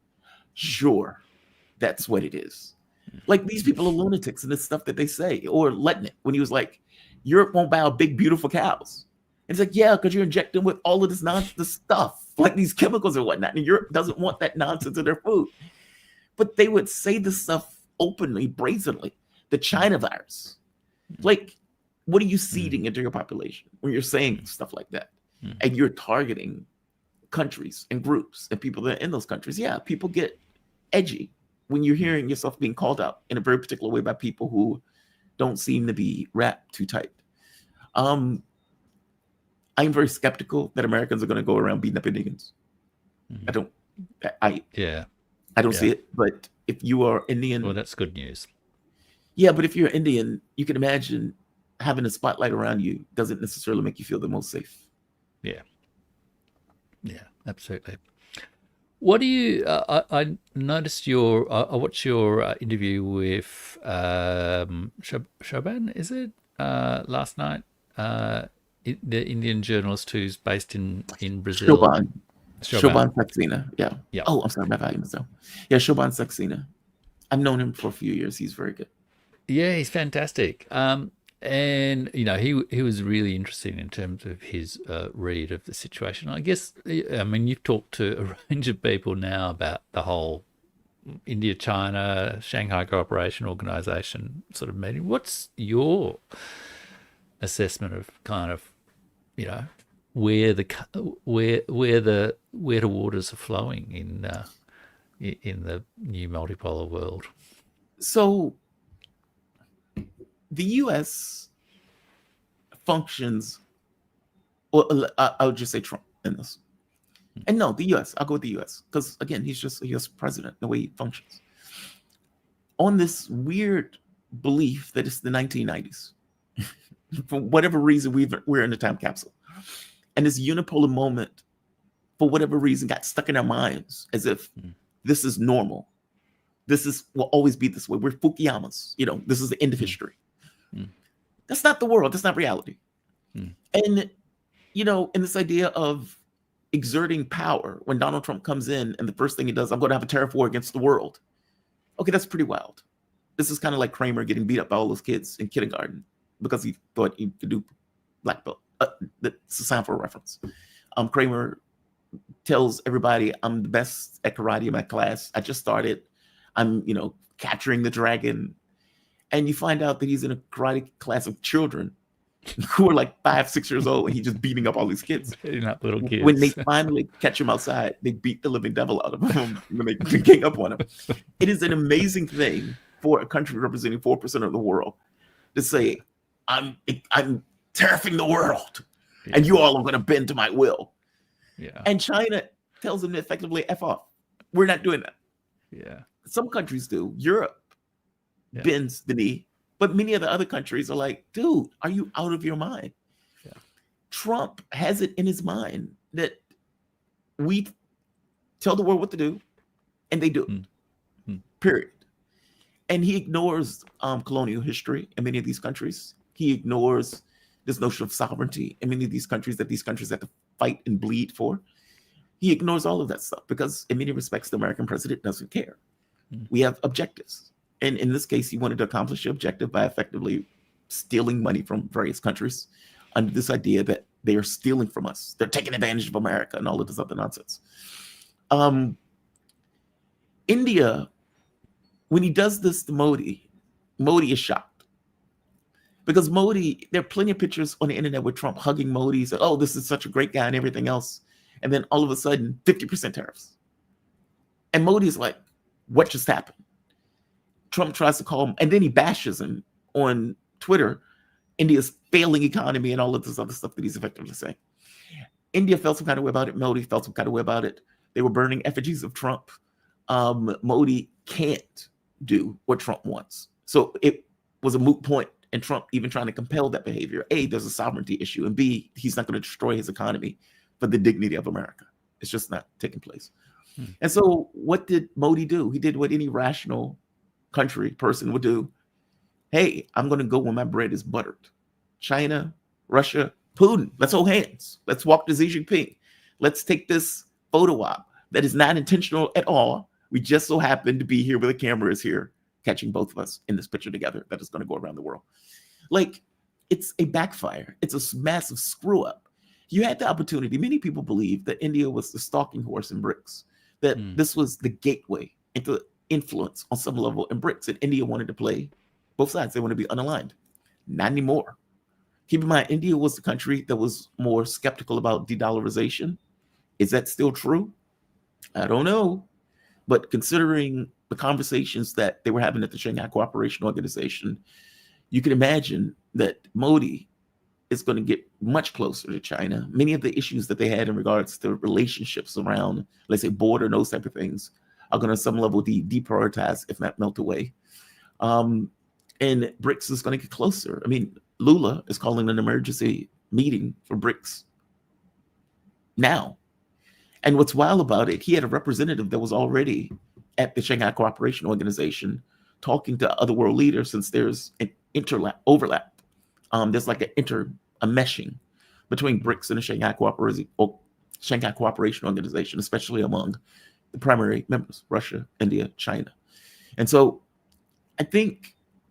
what you're going to see is BRICS start to work in a coordinated fashion, because Donald Trump has been attacking BRICS directly. It's not a coincidence where it's, oh, you're trying to imprison Bolsonaro and he's a buddy of mine, so I'm going to put 50% sanctions on you, tariffs on you. How are you putting 50% tariffs on me for doing something that's a legal process in my country? Or are you doing that as a stalking horse just to go after Brazil because it's a part of BRICS? I'm going to put it on India because I can't put it on China, because we tried to do that and China effectively had us about to go nuts. So I'm going to hit India. Okay, you can do that. I'm going to hit South Africa because #reasons, and I don't like the fact that you did this thing for Israel in regards to the International Criminal Court. It's not a coincidence that some of the most harshest tariffs have been resolved, or let's say reserved, for members of BRICS. Donald Trump has said as much, saying they're going to try to stop using the dollar. We can't stop letting them use the dollar. And it's like, what stage of capitalism is it where you're trying to force people to use your currency? It's just outrageous. Like, the stuff that he's saying is so over the top in regards to this hegemonic control that he's trying to exert. But that's just it. It's one thing if you have a soft power way of engaging. This is a desperate country recognizing that they're losing grip. And in trying to lose grip, they're trying to hold harder to the things to which they're losing. And in doing so, pushing countries further and further away. India is now further into the BRICS camp. They will come up with a coordinated strategy in regards to working together in tandem in order to deal with the way Donald Trump is effectively wielding sanctions or tariffs as a weapon. And to be honest, we don't even know if the tariffs are going to go through the Supreme Court, because they just got struck down in the appeals court, which means the U.S. may have to pay back $159 billion. Yeah. So that will be humiliating. Oh, yeah. That would be deeply humiliating. Now, I've got this question from BP7891. I love internet handles. Do you think Trump is merging the anti-H1B1, which is the migration visas, I think, from memory, sentiments from his base with the issue of tariffs on India? Because, I mean, the sort of, the immigration, politics has been, Stephen Miller's influential, and it's been a big issue in the whole sort of Bannon sort of discourse, etc. as well. So what do you think about that? It split MAGA down the middle. I mean, let's be honest. Donald Trump is not make America great again. He's not MAGA first. If he was, he would have much different policies than what he has effectively been doing around the globe. You wouldn't have this obedience to Israel. You wouldn't have this idea of boats going to Venezuela, trying to attack Venezuela in this kind of potential regime change attack. You wouldn't have attacked Iran. Iran is not doing anything to you. Like, meaning you would have ended the war, as you said you were going to end the war. You would have released the Epstein files. You would have, meaning there are plenty of things that Donald Trump would have done that Trump is fundamentally not doing. And when he's criticized on this, he's like, MAGA is whatever I want it to be. No, it's not. Make America great again. The H-1B1 visa is one of those things. You have Trump, who's a capitalist in his bones, and you have this issue of indentured servants that are effectively being bought from other countries to do jobs that Americans can do. But tech companies, in the same way that agricultural companies want, let's say, Mexicans or whoever from South America to do those jobs because they can do them cheaper. And they have very little, let's say, workers' rights in the context. This is that on a technological scale. And so these people have less rights. They could be kicked out of the country, and you pay them less as opposed to what you would pay a typical American. Now, the argument that Elon Musk, Vivek Ramaswamy, Trump, and these type of people will make is, well, yeah, but companies need those. And Americans aren't smart enough to do those jobs. And so, these people who are coming over work harder and everything else. Nonsense. And they would make that argument while gutting the Department of Education simultaneously, meaning Americans aren't smart enough. And we're going to gut the Department of Education. And we're going to, put less money into benefits that would benefit Americans and make them much more prepared for those industries. It's one thing if you say, we are going to increase the amount of money that are going to tech schools, technological development of those type of things in order to ensure that Americans are ready and fit for this technology. They're not doing that. I'm trying to make the point that there's a logical contradiction in this argument of we're bringing people over and we're doing things to make the situation worse for people who are in this country who need to get an education to be able to do those jobs. So the split was already there before the election even started. And it's funny, this hadn't been an issue that came up recently, but this was an issue that was huge just before the election and immediately after the election when the H-1B1 visa thing came up. But will it split the base? It's already split the base. If it comes up again, yes. But up to this point, it hasn't been a major issue recently. Yeah, absolutely. I noticed, what have we got here? Aziz saying H-1B1s are crucial brain drains from developing nations. And yes, I guess this is something that, it's happening in India. There's discussion in India at the moment about, a lot of the diaspora, maybe they should come back. Some of the international students, maybe they should be educated at home. Some of the billionaires should, come back and spend their money at home, that sort of thing. And same deal's happening with China, I guess. They've got sick of, KJ knows, I think, spoken on your show about some of the harassment of some of the Chinese scientists suspected of being spies and all this sort of crap. And that's going to have consequences for America, though. Part of the argument that America would make is, hey, bring us your poor huddle masses, bring us your tech students, bring us your, the brains of your countries, and maybe you'll like it, and maybe you will stay here. And because you stay here, you would add to the advancement in medical science, technological science, build businesses, et cetera, et cetera, et cetera. Okay, what happens when you start going after Chinese students or Indian students and other people are like, hey, maybe I don't want to come here. Or even worse, America looks like a ghetto compared to some of the things that are in China. And you get many Chinese students who say, I prefer to stay here. Like, if you think of the top schools, many of those schools are in China. Many of the tech students are in China or Chinese. And you've effectively crafted a policy that alienates the very people that you need in order to actually build a new or better country, or at the very least maintain where you are as a country. No, all of these policies are disasters. It's almost like they're not thought through to any degree. It's very bizarre. Yeah, it's just a wild show at the moment. Yes. The Donald Trump show or the American government show. I mean, I almost feel like, you know how people always say Putin, Putin for Russia kind of thing. Yeah. I feel the whole world should make an agreement just to say Trump, Trump, Trump for the United States. But that's more true for the U.S. Yeah. Because, like, if you look at Congress, right, you have Republicans who are effectively cowed. Yeah. Like, they would not. I don't know if you saw this ass-kissing ceremony that took place the other day. Oh, I did. This is the round table. It's like, sir, you are such a great man. You smell amazing. Your hair is perfect. And then they go to the next person. Sir, we have a picture on our wall of you. Like, it's the weirdest thing in the world. They get to wick off. It's like, you have done more for world peace than any man alive. And you would think, like, at some point they'd be like, okay, dude, like, are y'all being serious right now? And Trump just wraps it up. He's like, yes. Yeah. Thank you very much. That's right. Believing every word that they sound out of their mouth, regardless of how ludicrous it is. You've done more for man than Jesus Christ. That's correct. That's correct. Yeah, it's wild. But that's the way they act. That's what they've realized.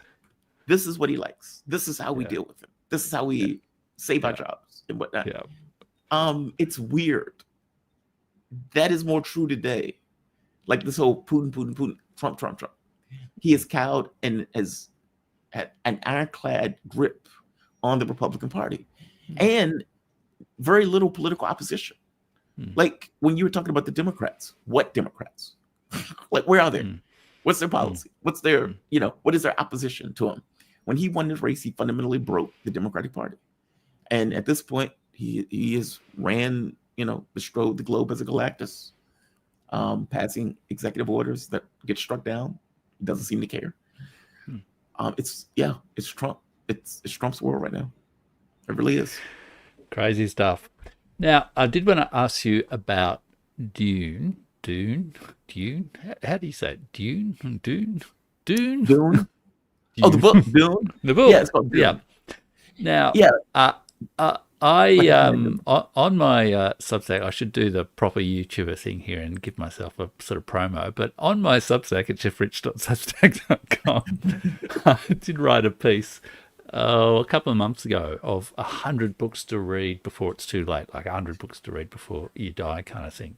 Dune is in that and list. Dune was not on the list. How was Dune not on the list? I feel like I should apologize to you, but he got this particular post got an absolutely enormous response. Like, I guess people like lists like this kind of thing. Like, I think it's had like 70,000-80,000 views or something like this, which for Substack is just off the planet. And but Dune was not on the list, but I got an awful lot of suggestions, and I'm prepared to accept, making an amended list and putting Frank Herbert's Dune on the list. But you got to make your case, Jamal. All right. So Dune is a series, effectively, political dynasties falling into its purposes, but in a galactic sense. And these families are royalties, but they are royalties over planets and spheres of influence in regards to a larger kingdom. And you ended up with a situation where the, let's say, galactic king, for lack of a better word, starts to get very dodgy about one of the other kingdoms, Atreides, because they are, let's say, egalitarian, that people love them. They were developing a military that is very powerful. And the king was feeling concerned about it. So the king decides, I'm going to work with our Conans, and I'm going to give them, pretending as if I don't see this, for them to attack Arrakis. Or they eventually attack them on Dune, but let's say attack them on the world they call Dune. And in doing so, effectively saying, I'm giving the planet that belonged to our Conans to the Atreides, knowing full well that this was going to create all sorts of chaos and crisis among these two groups that were already warring groups. Both sides understood what they were doing. So both sides understood the political maneuvers that were taking place. The king is making a move on us. The king is doing this by giving us this land that belongs to them. They're going to be very pissed at us. We have to keep our guard up, et cetera, et cetera. They're explaining all the political philosophy and machinations that are taking place as a society. there's a spiritual element to this, because Paul, the kid, has this. God, man, this is too much to explain. They got rid of machines because they ended up going to war with machines. And so human beings have developed capabilities. Some of those things are foresight, like prescience, as they call it. Some of those things so they're sort of are superhuman a little bit, sort of yes, thing, in a way. Kind of. It's almost like trained to peak human perfection in the way that they need to, because they need augmented intelligence sort of thing. Yeah. Kind of, yeah. Because they need to take the place of machines, since thinking machines are illegal, like illegal to the point of death. All right, so Paul is very sensitive to this thing called spice. Spice is only produced on Dune. Spice allows longer life, intergalactic travel, but also prescience. The Bene Gesserit use it to keep in contact with their ancestors so they can go back through their ancestral memory, reverend mothers. Like, it's a complex story in this sense. They get to the planet.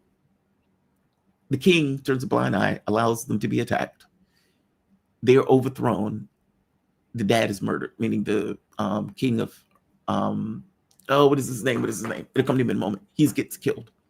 Paul and the mom, Jessica, flee into the desert, which their lifespan is expected to be pretty much 0. You meet the freemen, who put you in the mind of, let's say, Afghanistan or something like that in the Middle East. And they eventually get taken in after a lot of struggle, chaos, and everything else. All right. All throughout this book, they are dealing with these political situations, and they're explaining the political science associated with it all throughout the book, and for that matter, all throughout the series.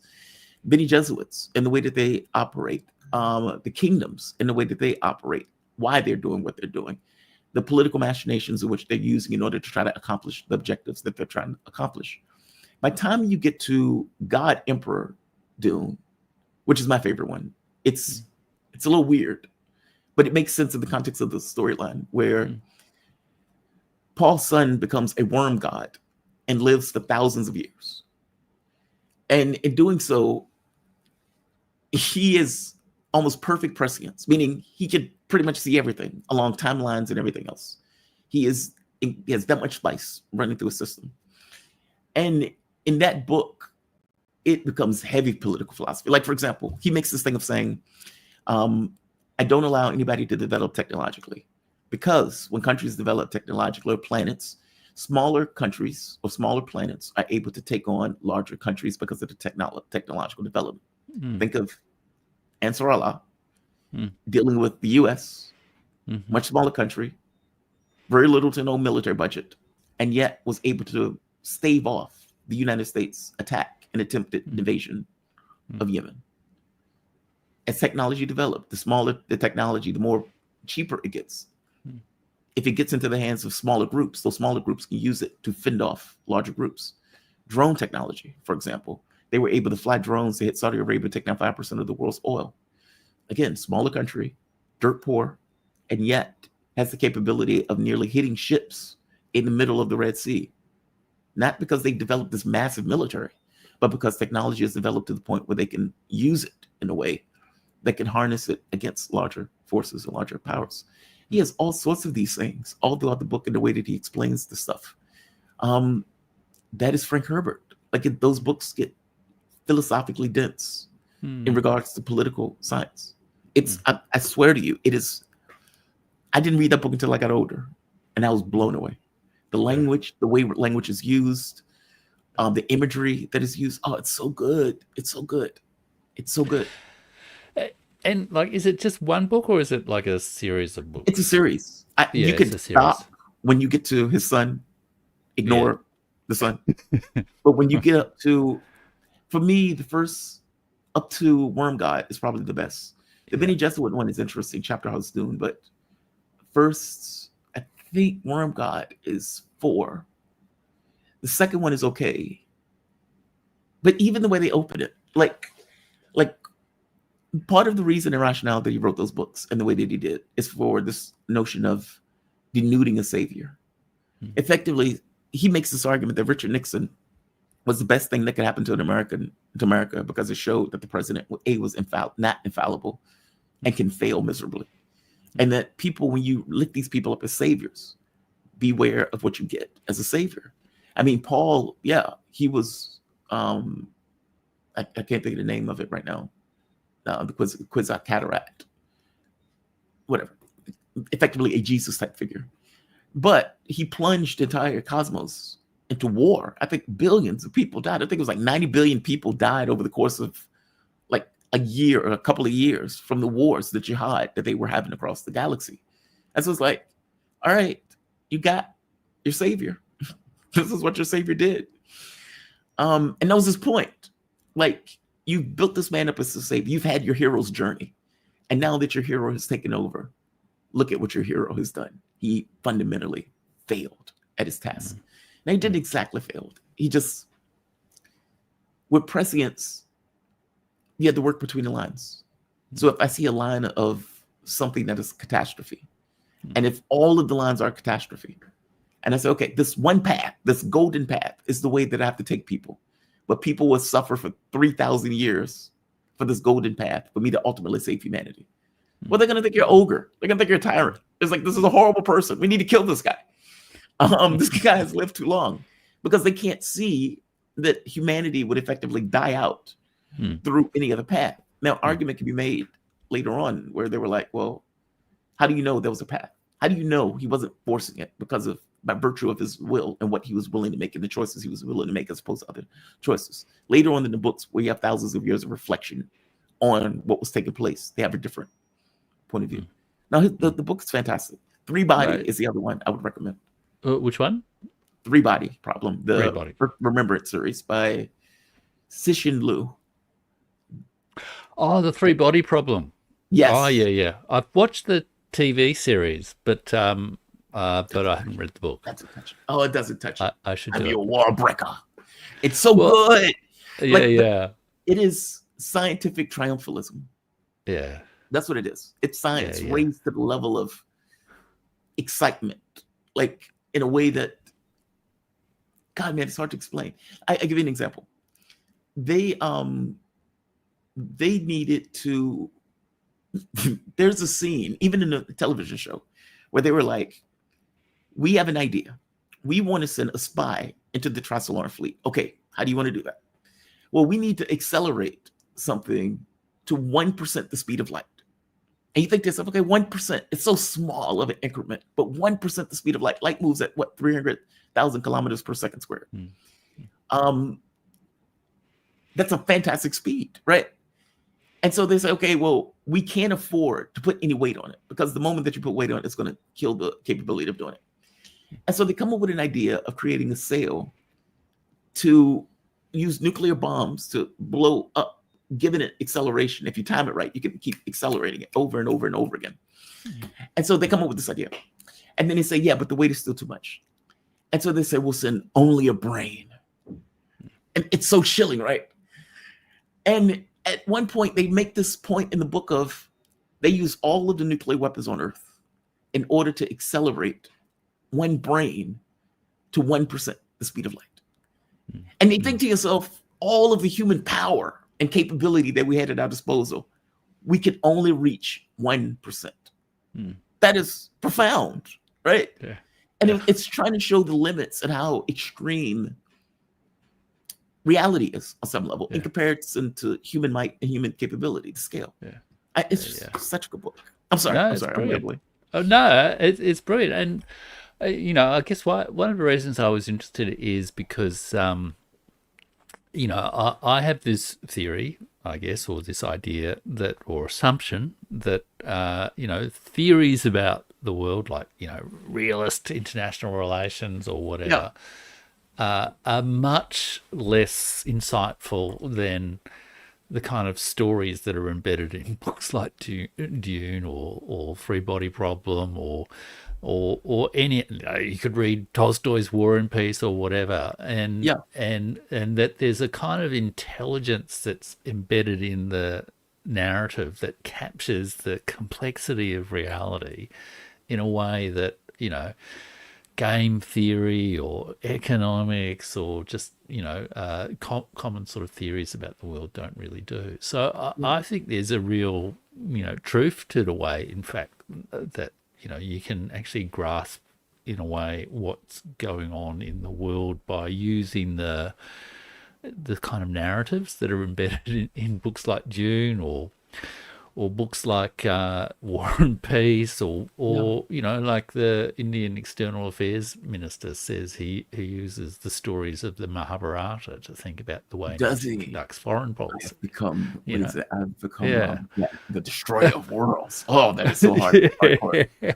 Oh man! Well, I don't know if he thinks about that particular passage so much, but that, you know, I guess hardcore. But you know, that is the hardest core thing, right? The Bhagavad Gita at its heart is the decision of, you know, I wondered about this when, you know, Vladimir Putin ordered the special military operation. He's like Arjuna facing the rival battle, and you know, at this moment he hesitates and he says, is this the right thing to do? Yeah. You know, I don't really want to kill these people, and so what is the right thing to do in this moment? So yeah, no, I think there's a lot of truth in stories that is, see, I grew up playing chess, and a lot of like political logic also gets boiled down into chess, cause and effect. What do you want to accomplish? How do you do it? And some of this stuff, you just don't have a way out. Like, especially if you look at it in the context of, if I don't do this, what happens? If I do this, what happens? Like, both has risk. And you think to yourself, how do I mitigate the risk in regards to what I'm doing? Meaning, if I stay here and let them expand into Ukraine, then what? If I attack with 150,000 people against like 400,000 people, then what? Is my military capable to accomplish this objective? Like, all of that stuff entails risk, but you're stuck with a realist logic. I mean, think of the way the West is looking at this. There are two schools of thought. Either they're looking at it through a cynical realist vision, or they're looking at it through just completely delusional point of view, where they're coming up with a noble lie. Russia wants to take over all of Europe. Okay, that's their noble lie. And now we need to infuse that with more myths. Well, Russia just wanted to take Ukraine because Russia wanted to take Ukraine. Putin's just a bad guy because Putin's a bad guy. Russia's a threat to all of Europe. Like, all of the stuff that they infuse into it. I often make the point that you lie to start wars. You tell the truth when you want to close it out. And they are going with this weird Western exceptionalism that is untethered to all reality, to which they're looking at. I mean, you can look at China, you can look at Russia. Russia is growing faster than all of their countries. China, Jesus, some of those countries, places in China are gorgeous. High-speed rail. The world is leaving Europe by. And yet, Europe still has this idea that we are somehow superior. And it's almost as if either they're looking at it as, if we acknowledge that we just fundamentally lost, that 1.7 million men are just up in smoke, that new territory is effectively taken to Russia, and a country that we consider Nigeria with snow has just put its foot in all of our collective asses. Either we accept that or we keep going. And they've decided we are willing to go into the last dead Ukrainian. The other idea is maybe they are cynical in their realistic vision, in the sense of saying, all right, we lost, but let Russia choke on it. So if they need to raise 2 million men, then let them raise 2 million men to occupy all of Ukraine. Our objective was to bog them down in a war. Fair enough. Them occupying Ukraine is going to bog them down. We're going to put in guerrilla fighters. They're going to be fighting a guerrilla war for 10 years. That's what we can do. Meaning we can't win it, but at the very least, we can make them pay to win it. I don't know which one it is, frankly. I trend towards the guerrilla war one, just because I think that level of delusion to me is too breathtaking for me to contemplate in the other sense. So I don't know. Which one? I'm curious. You've been in the machine. You've been in government for like 30-something years. And people in government usually have a different point of view than people outside of government, in my experience, in interviews. How do you see it? Are they that cynical that they would go that far?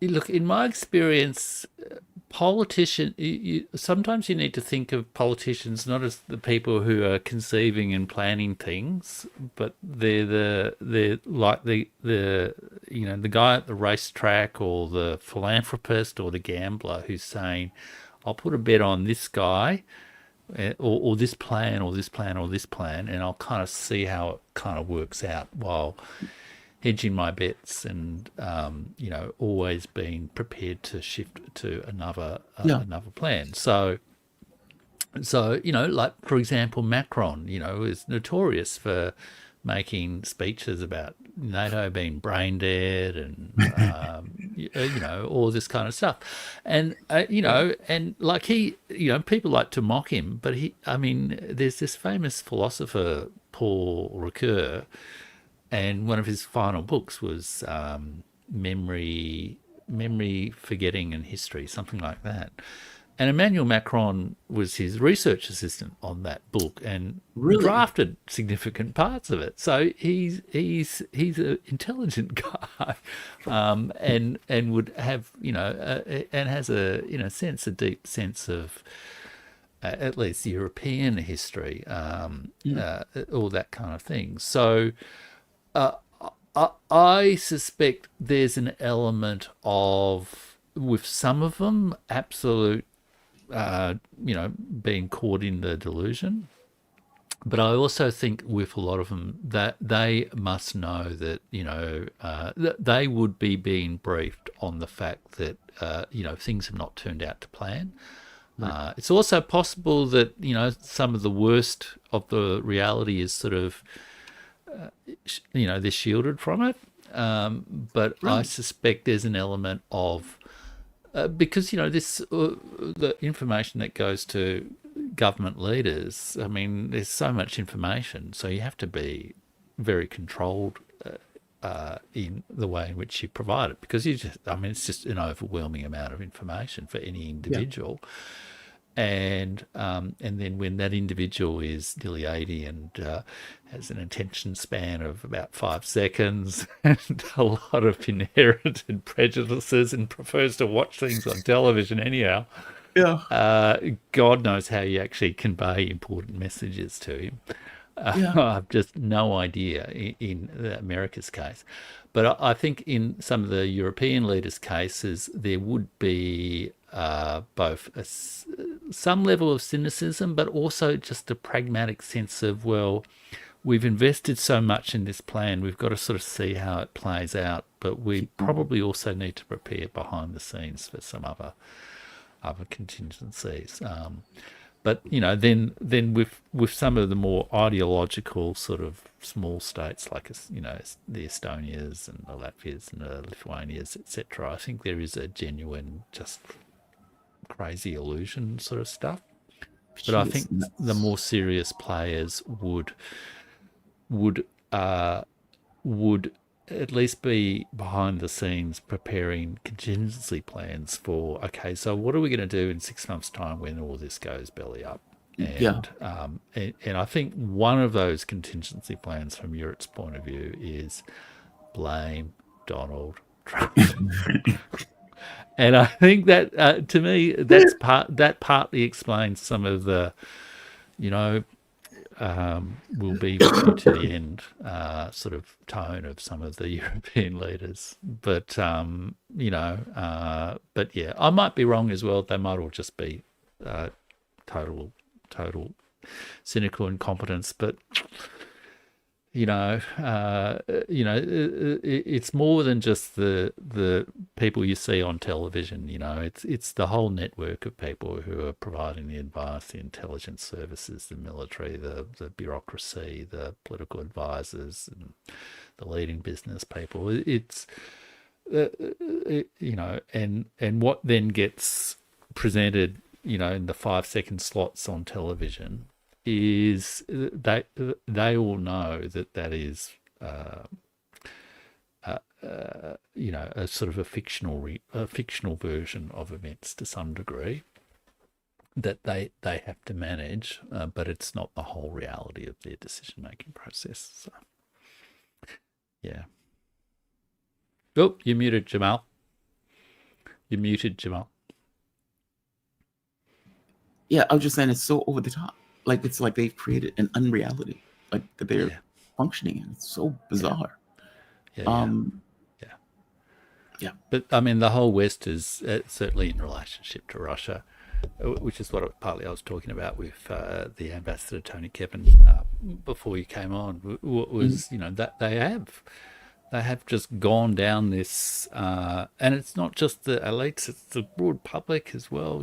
People I speak to day to day who've just vested in this very fictional version of Russia, which is sort of coming on. In fact, I noticed that House Drummer here is saying it's like the Truman Show, and there is a sense in which it's like the Truman Show. It's like this virtual reality of politics that is not really the way things are going.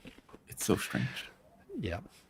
Jamal, it's been a great conversation. I'm getting up to 3:00 here in the afternoon. I think I'm going to have to go out and have a bit of a walk in the sunshine before it gets too late here in Melbourne. But thank you so much for joining me for the first time on the Burning Archive. Now you can both recommend my show and say you've been on it. Yes. Anytime you want me, man. You have great. You've been a dedicated person coming on my show. I deeply appreciate it. You've been a great guest. And so, no, I do appreciate it. So thank you for this.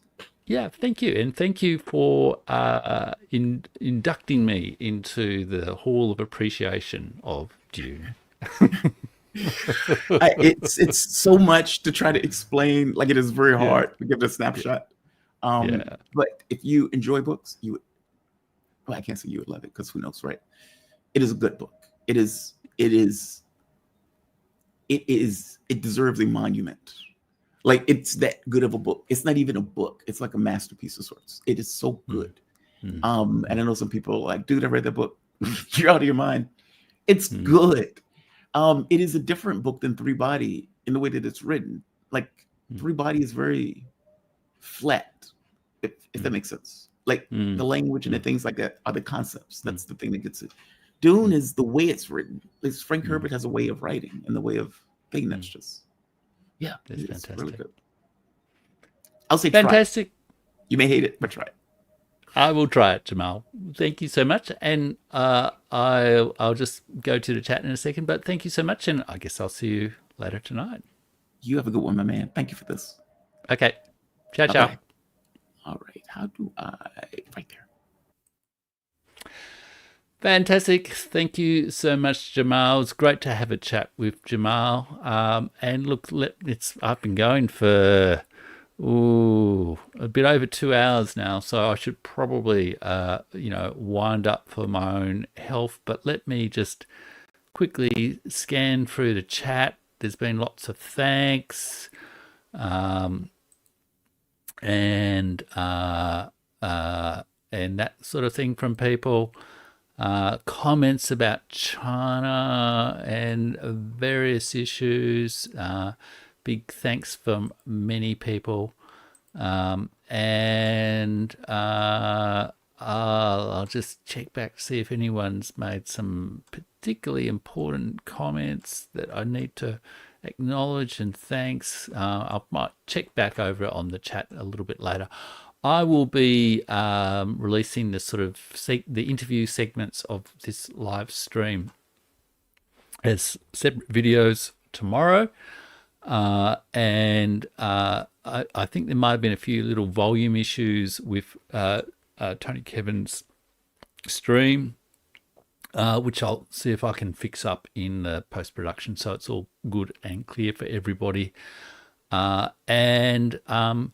And yeah, just a reminder that I've got a video coming out in an hour or two, I think, on the channel, which talks about this book here, Richard Overy, Blood and Ruins, on the 80th anniversary of the end of World War II in the Pacific, and on the day of the commemoration in Beijing of the 80th anniversary of that war. Of the end of that war, and I'll be talking about how that particular book is just a really great way to sort of get to a genuine, good and fresh, new, really well informed before the literature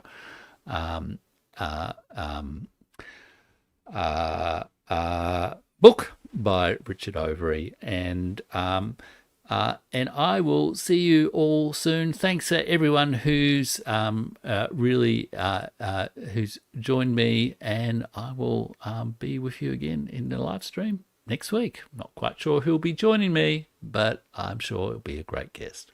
Okay, bye now.